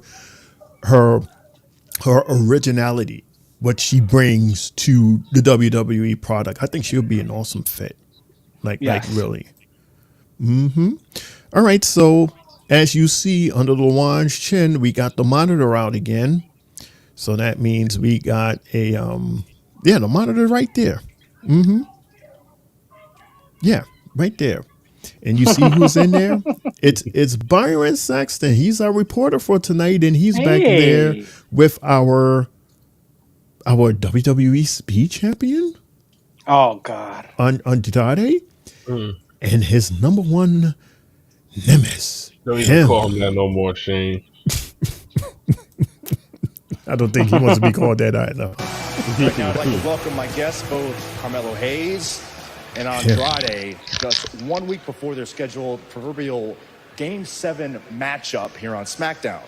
But tonight, man, there really ain't nothing to talk about. You close your mouth, bro. Ain't nobody paying. Close your mouth. Hey, no, don't have to tell him to close his mouth. Ain't nobody paying to hear you speak anyway. How about you shut the hell up? I got to talk. Oh. Hey. Oh.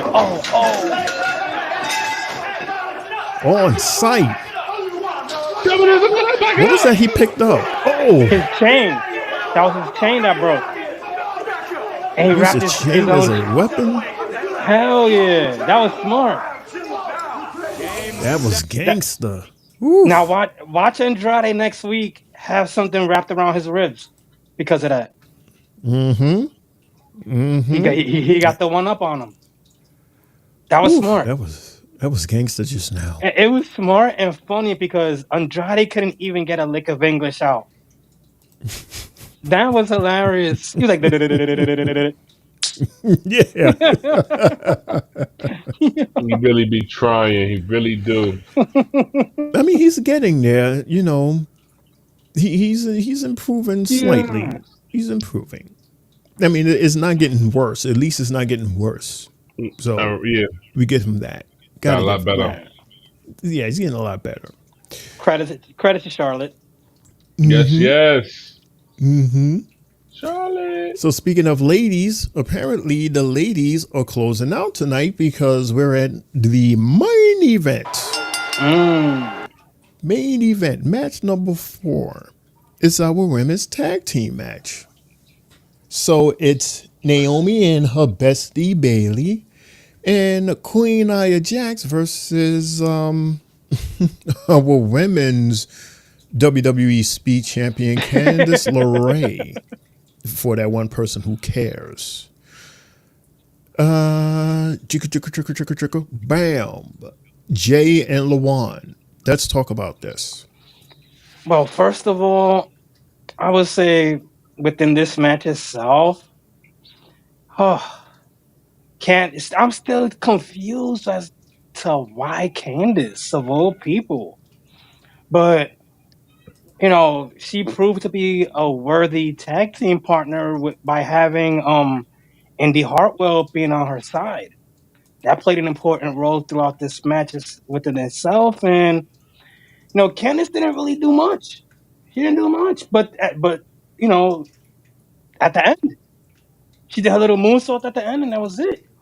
Other than that, this match felt to me like more Nia versus Naomi. Like if they're building those two to fight each other eventually, because Naomi was in, her offense was great. Then Nia was in, her offense was great. Then they get eliminated, and then Bayley comes in for like a good 30, 40 seconds, if that was the most, maybe 2 minutes. Did her little offense, and she got taken out by Indy. So you're like, yeah, 3 on 2 eventually. Right. So I look at Indy and I look at Candice LeRae now being like in the same role as a Tiffy. You know, this girl's the queen. Now I got my court jesters by me. I can use these two chicks now. They have my back. They help me win.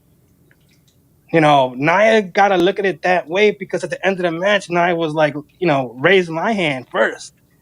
You didn't do much to win the match if it wasn't for Indy Hartwell. You next week gotta be like, look, I can use you at these PLEs or whenever I defend my title because I don't trust Tiffy. So now I can have these two ladies with me and Tiffy being my little princess, my little, you know, the lady who stands right by my throne and has to put my little thing, when I run the rest of my feet or eat grapes, I'll serve you. That's what Tiffy is. Mm-hmm. So now that you got your little court jesters behind you holding the little flagpoles, Court Jester. That's so hilarious. yeah, that's what it looked like, because most kings and queens have those behind them. And why not utilize those two females, that are not being featured like that on TV? Use them, and utilize them well. And I think this was the first sign of that tonight. Jay said most of the stuff already that been saying about these ladies. It was a okay way to close out SmackDown. Wasn't the best, but I mean it was okay.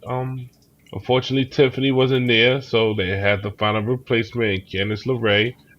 We don't get to see Candice LeRae as much as we supposed to. Same as Tiffany. I mean not Tiffany. Indy. We don't see it as much either. So another great way to introduce and bring these ladies onto the brand because we don't see them at all. And maybe this is a way to start something between Naomi Bailey, Candice LeRae, and Indy. Maybe they go through a little tag team thing that's going on with them because I'm getting kind of tired of Naomi and Bailey going after Nia Jackson fighting her. I think it's about time they switch it. I think it's about time we get someone else going after Nia Jax now because Mm-hmm. we've already seen it now. So let's just start the thing with Candice LeRae, Indy, Naomi, and Bailey now. This way we can see these two individuals on TV. But Do great way for you, Candice LeRae to pick up that win. let me ask you, do you think that this was a sign of maybe Naya starting to form her Survivor Series team? Survivor Series team. Yeah, Mm, like by having these two girls already there, it could be them two, her, Tiffy, against Bailey, Naomi, and whoever else they pick. I If don't they, know. if Survivor, I'm not even sure if they're gonna have a War Games or Survivor Series woman match because mm, none of the stories is no storyline to none of this right now. Really, well, it's or just even it's like just what about a it, traditional Survivor Series match, like it the could old do school it, way? but mm, we haven't seen that way in so long.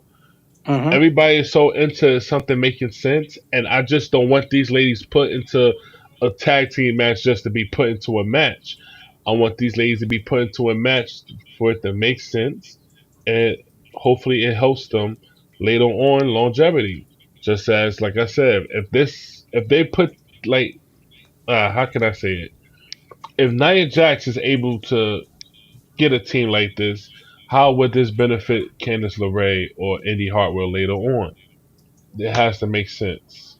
Just like, for example, Shotzi. She was in the damn elimination, not elimination chamber. She was in last year's War Games match, and we haven't heard from him since after that. She tore her ACL. That's Oh, I good. didn't know that. I didn't know that. So thank you Yeah. for reminding me. But if they're gonna do something like this, I will hope that it helps whoever Nia Jax got on her team. I hope it helps them out long term. We already know if she does a team, we already know that Tiffy's going to be there. It's just who's the other two or three. If they continue to have a 5 game war game match or 4-on-4, and who would be her opponent? Would it be Liv Morgan or will it be Rhea Ripley? We have no idea yet. Yeah, it probably me wouldn't be too. Liv Morgan because of the Saudi Arabia. It'll probably be Rhea Ripley if that's the case. Now Liv Morgan ain't Liv Morgan fight. Yeah, Liv Morgan's fighting Naya. Right. Yes. So I wouldn't repeat that match against them. I would give her someone else. So Being the fact they're already going. keep it Go on ahead. SmackDown. Could do that too. I don't know, Mm-hmm. man. It just got to Yeah, make we don't sense for know. me. Got to make sense. That's what we say here at the Three Bells table. Like, whatever you do, make it make sense. Don't just throw them in there Right. just because. And Like, having the make war it games doesn't make worth sense it. right now. Right. Like, there has to be a reason for them to be together. That way, the win means something. It's not just because you're winning for a purpose. That's why you're together. There's a purpose to it. The men's war games makes perfectly sense right now. Sure. And it's not just a whole bunch of people put together. It's a whole bunch of different family members going against each other, and that's how it makes sense. The long-term booking, the story mode, and what's been going on. As far as the ladies I'm concerned, we haven't been getting that. If you're going to push something like this in a month, I don't want to see it.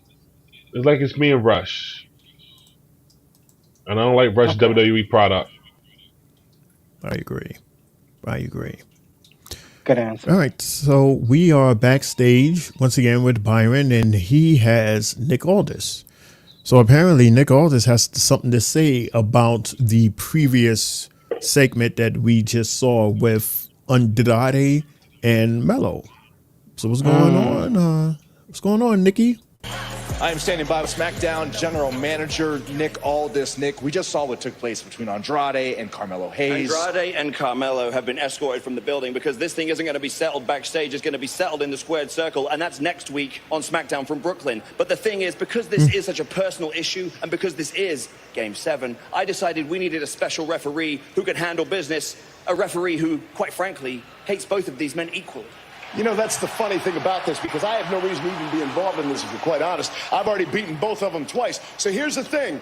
If you want me to go ahead and go in there, I'll put on the zebra stripes. I'll be the best referee WWE has ever seen. As a matter of fact, in 20 years, you probably put me in as a wrestler and as a referee. I accept. But here's the thing, gentlemen. If you come in there, I'm calling it down the middle, and here's how it goes. You think you're signing up for a little shot at this? No. All you're signing up for is to get smacked back to factory settings. And your aspirations for this championship? Up in smoke. So it goes. Yeah. Yeah, that's Wow. back into factory settings. that's like you telling me to fix my phone and go to factory settings on my phone. So, come back into it. That was too much. So yeah, apparently Brooklyn is going to be popping. You know how WWE, you know how they act when they come to Brooklyn. They pull LA a Knight. lot of stops. LA Knight's gonna be wearing his Timbs next week. Mm-hmm. Oh yeah. Brooklyn Gonna is have the definitely Jordan going to be symbol on popping. it. Yeah. He might be rocking them new Biggie Timbs that I seen.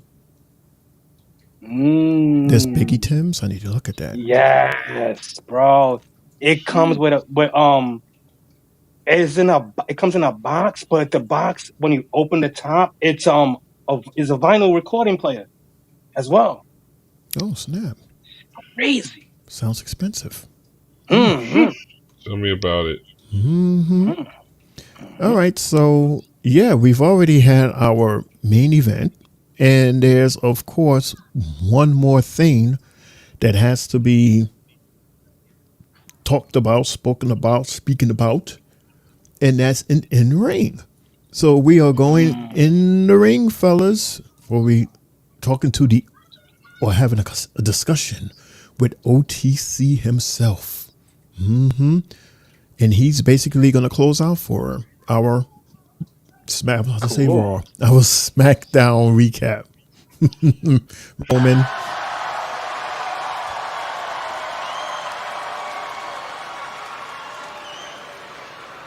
Columbia, South Carolina.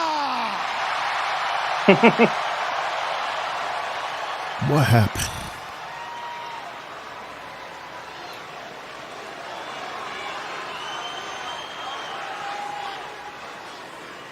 maybe for the last time.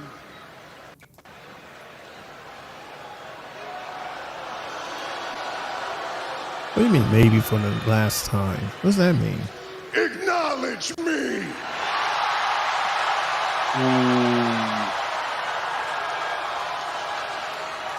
What does that mean, Jay? That he was gonna acknowledge Solo. Oh God.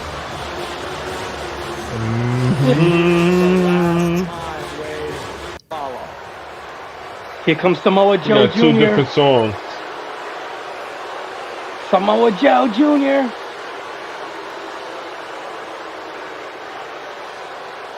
Dun dun dun dun dun dun.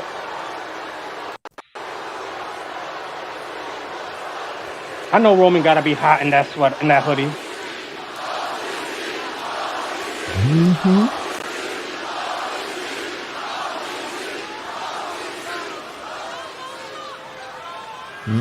Is an image you've ever seen in a while. Earlier tonight, I heard that you told Jay that our family's stronger now. I ran out of mine. I can't wait to refill. You told Jay that our bloodline OJ. Just regular was OJ. stronger now. Regular air.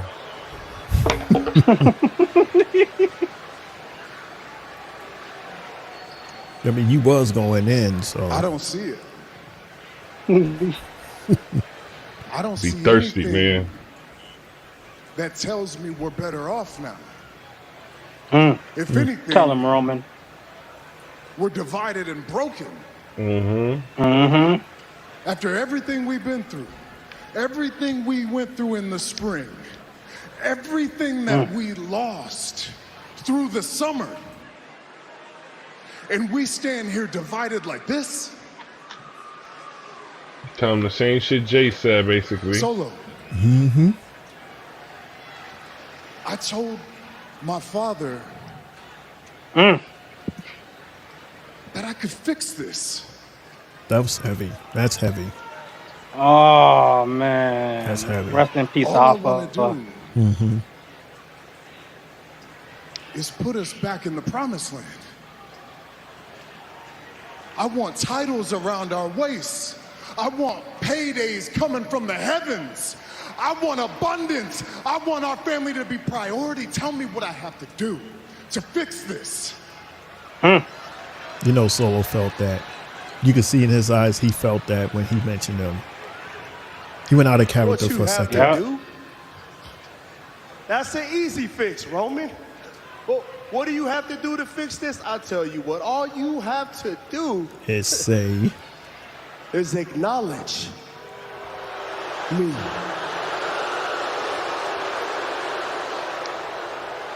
that acknowledgement is like gold over there, apparently. It's like acknowledgement. That's what he want. That's what he want. That's all. Just say it. Say it.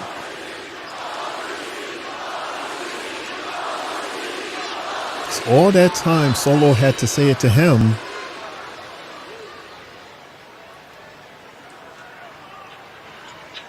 No.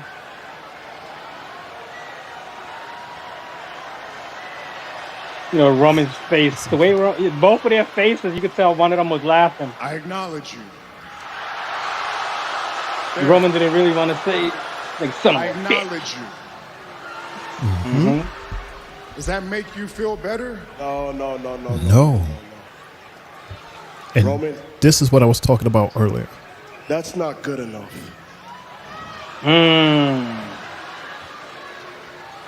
I need you to acknowledge me as your tribal chief. And there's the pepper. There's your pepper. Nigga, he want to laugh too.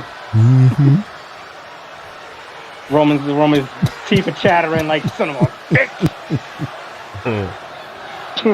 It's like, this butch ass motherfucker. See, that's why he did that. I need you to acknowledge me as your tribal chief We heard you the first time. Or else what? Yo, fucking Roman. Or else what? Yo, he made him feel like shit right there. Solo shitting on himself. Look at you. There he is. I knew it. You never changed. You Mm-hmm. never changed. You've always wanted this, huh? Since you never changed, I'll never change either. I didn't even hear the finger snap. Okay, no one did. How you snap your finger with that wrapping on your thumb? He just like. My TV was loud and I couldn't even hear it. Oh no! Look at them. They done beat the brakes out of poor Jimmy. They done cooked my boy. Look at them. Look at them. They done roasted Jimmy. Damn it. Solo trying to take out Roman. Stupid. Beat his ass. So managed to knock him out. Here comes Thomas. There's Thomas too. And here's Jacob. I was surprised he was able to do that to Jacob. And Jacob didn't even bounce back up. He sure didn't. A Roman hit took him down. This is twice. This is twice Roman's done this the same way with that little follow. Hey, bro, pick it up, run in the audience, and go home. You go home. Right. Hey, bro, back it up and leave. See, Right and there. You knew something happened because the crowd is yelling. Mm-hmm. Right. Look at this. Right in the crown jewels. My ball. There they go.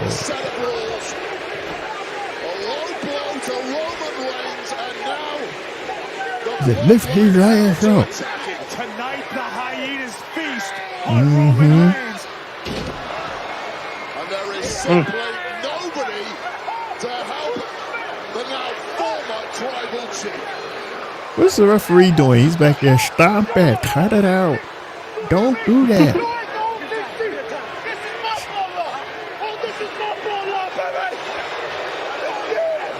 Got cooked. Mm-hmm. Thing is a repeat of last Friday. This is a repeat of last Friday. You think they know better? Right, Jay? That's how they face me looking. There's the thumb. Bam. I'm part Samoan too, so I already know.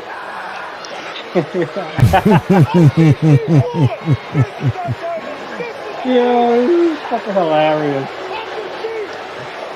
Thomas is like, yeah. And there's that shot. The other one is just silent. One more. And then Jacob's like, Jacob be like this. Mm-hmm. I love you, Solo. We don't even see Jimmy. Yeah, Jimmy, he's at the other end still. He's still over there knocked out. Yeah, he played Call of Duty. He's trying to get revived. Nobody brought him the wrestling. They don't got the health pack for him. See, there he is.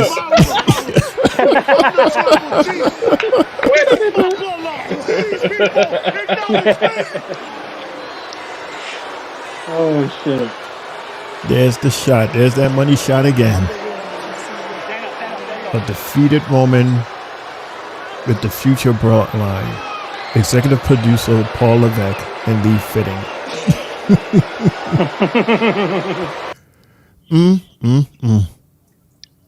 Wow, what an ending. What an ending. Wow. That was yeah. They need to show us that Roman is weak. So I've been saying that. Yeah. Wow.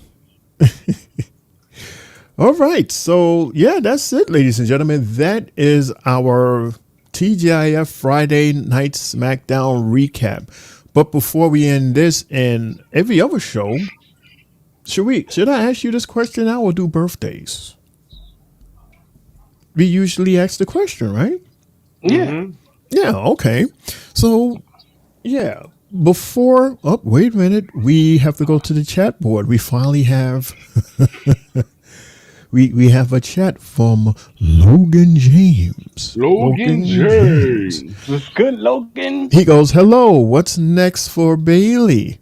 And I think storyline of Damage Control, sorry to Bailey, and back together again. This time is Damage Control as full babyface. So, I don't know about Bailey going back to Damage Control. I don't either. I like Damage Control as the two girls. They're really rocking it right now. So I don't the way know. they beat her, the way they got her out the group, I would say no.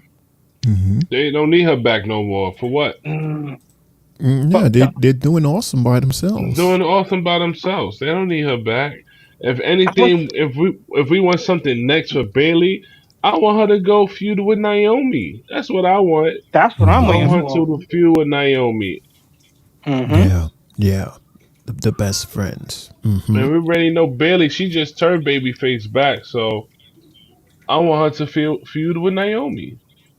Yeah, that's what I want to. All right, so we have to ask that question. What is your 3 bells match and moment of the night? And being that this is Friday, we also want to ask, what is your match of the week? We're going to start with our guest, Luan, and then Triple J is going to answer, and then I'll follow him. What's up, But before Luan? I answer and say what I need to say, I want to continue to talk about what I saw from what Shane just played. Sure. Bloodline's going to continue. The OG Bloodline's going to continue to get their ass whooped until they get some help, man. Continue to get some help. They got no one to help them on that roster. They need Jay, and they need Sammy as well. They do need Sammy because 3 is not more than 4, and then eventually, listen, they need another person after they get Jay. We already see the little bit of teasers, a little bit of tests, a little bit of a little bit of breakfast sample at that Jay might be coming back. We don't know how. I'm feeling like it might be an interruption to cause them to lose on Monday. We'll see. But my match of the night, moment of the week. My match of the night is gonna be the match that we saw today, the first match. With DIY, Street Profits, and these guys right here. Pretty deadly. Pretty Deadly. I haven't seen Pretty Deadly in so long, so I'm sorry I forgot them. I don't see them on TV, but it was a very entertaining match. Moment of the night was to see Jay Uso come tonight on SmackDown. I wasn't expecting him to be there at all. And match of the week. We haven't been Raw and SmackDown this week was very mid. So if I'm gonna pick match of the week, it's gonna be the same match I picked today with Pretty Deadly, Street Profits, and DIY for the tag titles. Not for the tag titles, but an opportunity to face the Bloodline for the tag titles. And that's all me for the week, man. Triple J.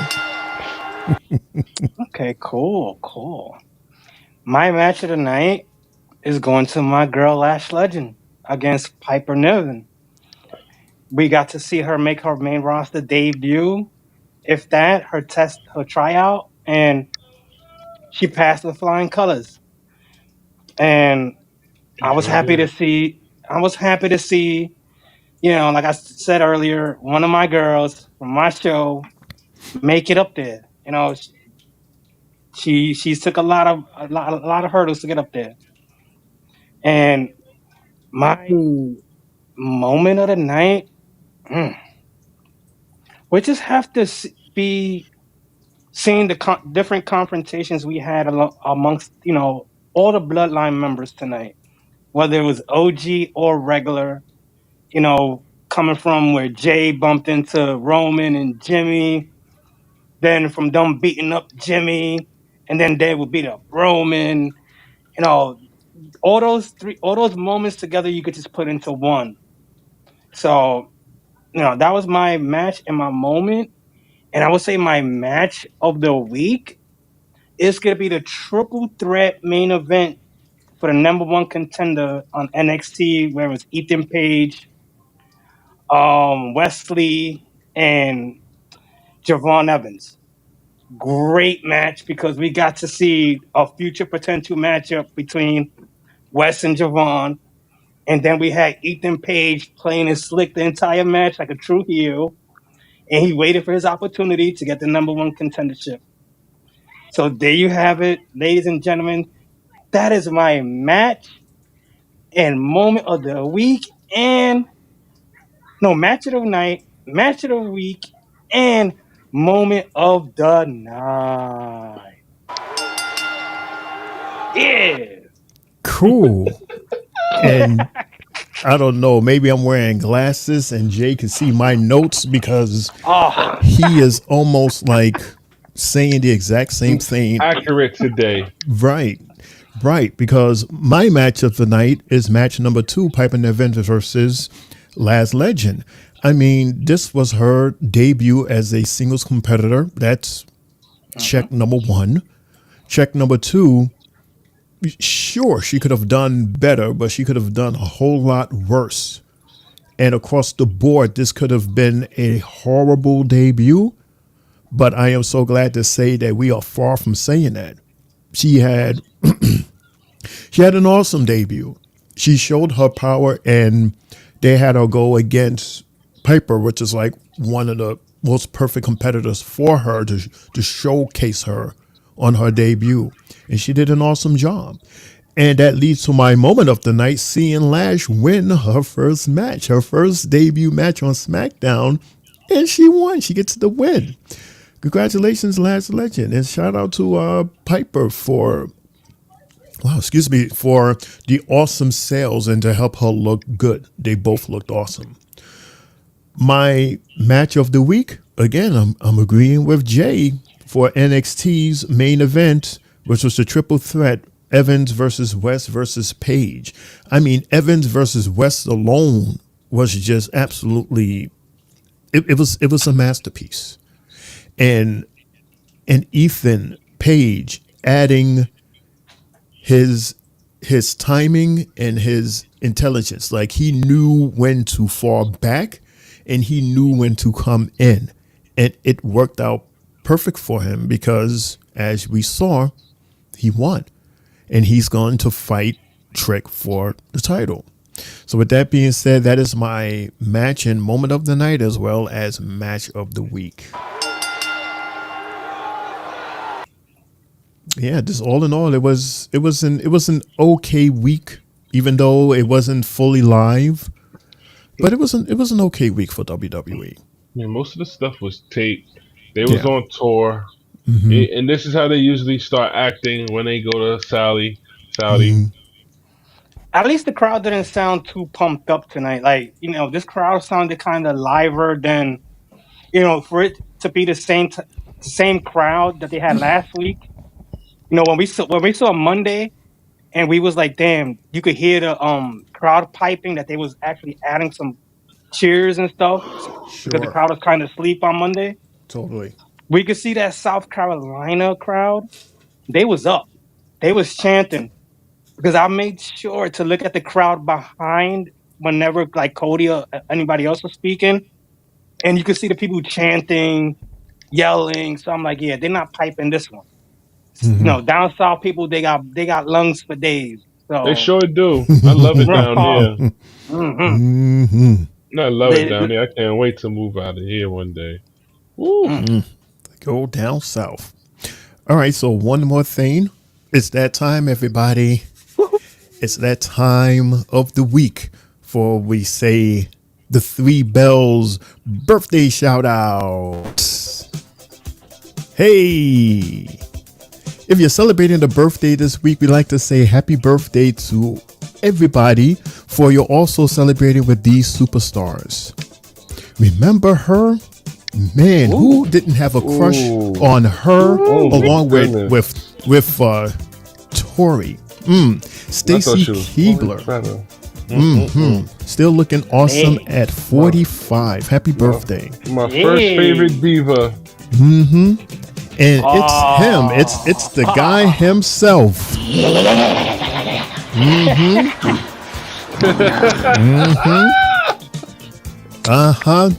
Whooping ass as a gremlin. Yeah. Thomas Tunga, happy birthday. As a matter of fact, it's today. Well, Friday. He turned 42. Yeah, somebody had a sign that said happy birthday, Tommy Tunga. Tommy Tunga, lower your price on Cameo. Yes. And we'd like to give a heavily shout out for this old schooler. A lot of you may remember him, Nikolai Volkov. Born 1947 and passed on 2018 at the age of 70. Believe it or not, everyone, those are our birthday shout outs for the week of, I'm jumping ahead, those are our birthday shout outs for the week of October 13th through October 19th. I'd like to say happy birthday to all of our superstars, as well as the superstars in your lives. Jay and Lawan, are there any birthday shout outs you have before I announce these additional birthdays? I don't have any this week, unfortunately. I might have one next week though. Okay, Wink, cool. wink. Cool. Lawan, you okay? You good? No birthday shout outs, man. Nothing yet. Nothing yet. All right.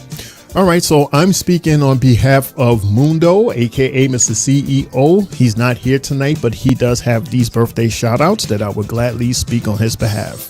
I'd like to say happy birthday to his goddaughter, little cutie. Happy birthday to Journey. She celebrates her birthday. So pretty.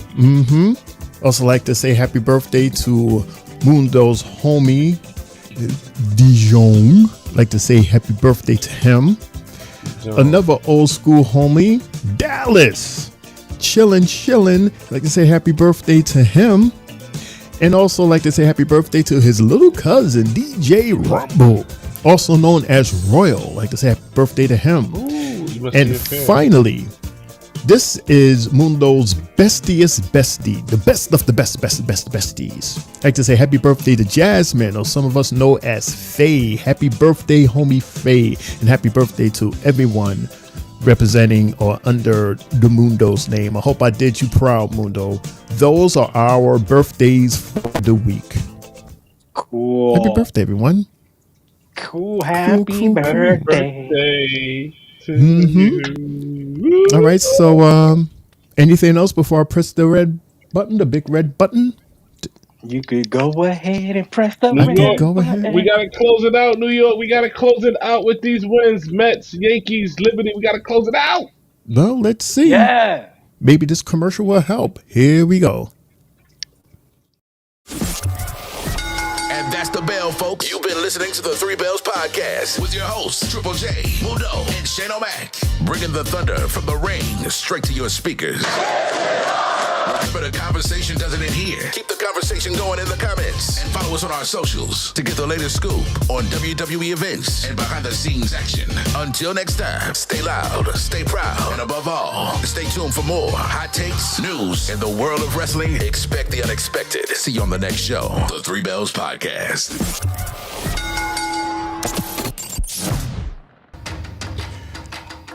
You know what? I have to give myself a womp womp because usually we have our closing scene, but I was being fast in order for us to start on time, and I didn't lay down.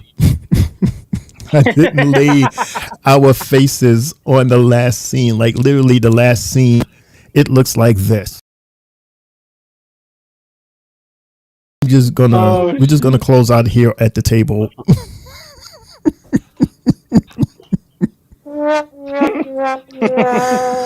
But at least we can still have our music. and we can still close out anyway. Fair enough. Fair enough. Play the music of the birthday boy. Thank you, everybody, Okay. so much. Oh, I'm starting to lose my voice. Thank you, everybody, so much for tuning in and joining us today at the Three Bells podcast table for our SmackDown recap. Shout out to Mundo, for he will be back at the table on Monday for our Monday night recap show. You can catch us every Monday, 10:30, Tuesday with NXT and Triple J as the host. That's 10:30. And then Mundo will return to his hosting duties on Friday for our next week, Friday Night SmackDown, live in Brooklyn. Woo. So, yeah, tune in for that. That should be an awesome, awesome show. Again, shout out to Lawan. You can see him on his Tri-State Mania Facebook page and YouTube page. Please go and subscribe and follow him. You won't be disappointed. Again, thank you so much, Lawan. And of course, thank you, Jay. And yeah, you was awesome today. That's why I let you cook today. And you definitely cooked tonight. Thank you, Jay. Congratulations, man. You did an awesome job tonight. Thank you so much, man. And thanks to all of you. Again, please follow us on our Facebook pages and Instagram, TikTok, Spotify, and YouTube. Please like this video and subscribe to our YouTube page so you can get notifications for future lives. If there's anything else, that should be it. Hopefully everybody has an awesome weekend. Go outside because it's supposed to be nice outside, 75, almost 80 degrees this weekend. So go out there and enjoy. This is your homie Shane O'Mac coming to you live from the Eastern US section of the Three Bells podcast table, reminding everybody, again, have an awesome weekend. Love hard, laugh harder, and good fight. Good night. Mundo J closes out. Mundo. I'm not Mundo. Are you not Mundo? Of course he's not. He's not Mundo. LeJuan and Triple J, close us out, please.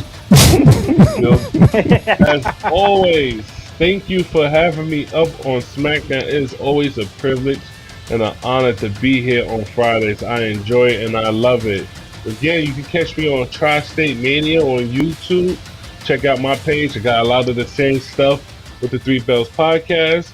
Also, subscribe to their page. You can catch me on Monday Night Raw with them sometimes when they need me. So, yes, check us out on there too. But I apologize for earlier, everybody that's watching. I'm running on 20% battery myself because I am tired.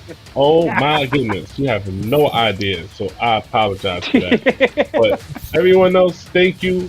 I love being on this show. This show is always going to be fantastic. And thank you to the Three Bells podcast. Triple J. And I got no want today. Yeah, there you go. There you go. Yeet. Yeah. It's your boy, Main Event Triple J, now signing off on YouTube. Fellas, LeJuan, much appreciated, bro, for joining us as always. Hope your Yankees win. Hope my Mets win and we get we have a Subway Series. I'm still dreaming on it. Shane, as always, bro, it's always a grand being up here with you, doing your magic. And shout out to everybody that's been listening to us, tonight. Logan, thank you for the message earlier. And as always, shout out to everybody that's just been hearing us, whether it's for a minute, a second, an hour. It's much appreciated, and hope everybody enjoys their weekend. I know I am. Other than that, it's your boy Main Event Triple J now signing off, and I'm out of here.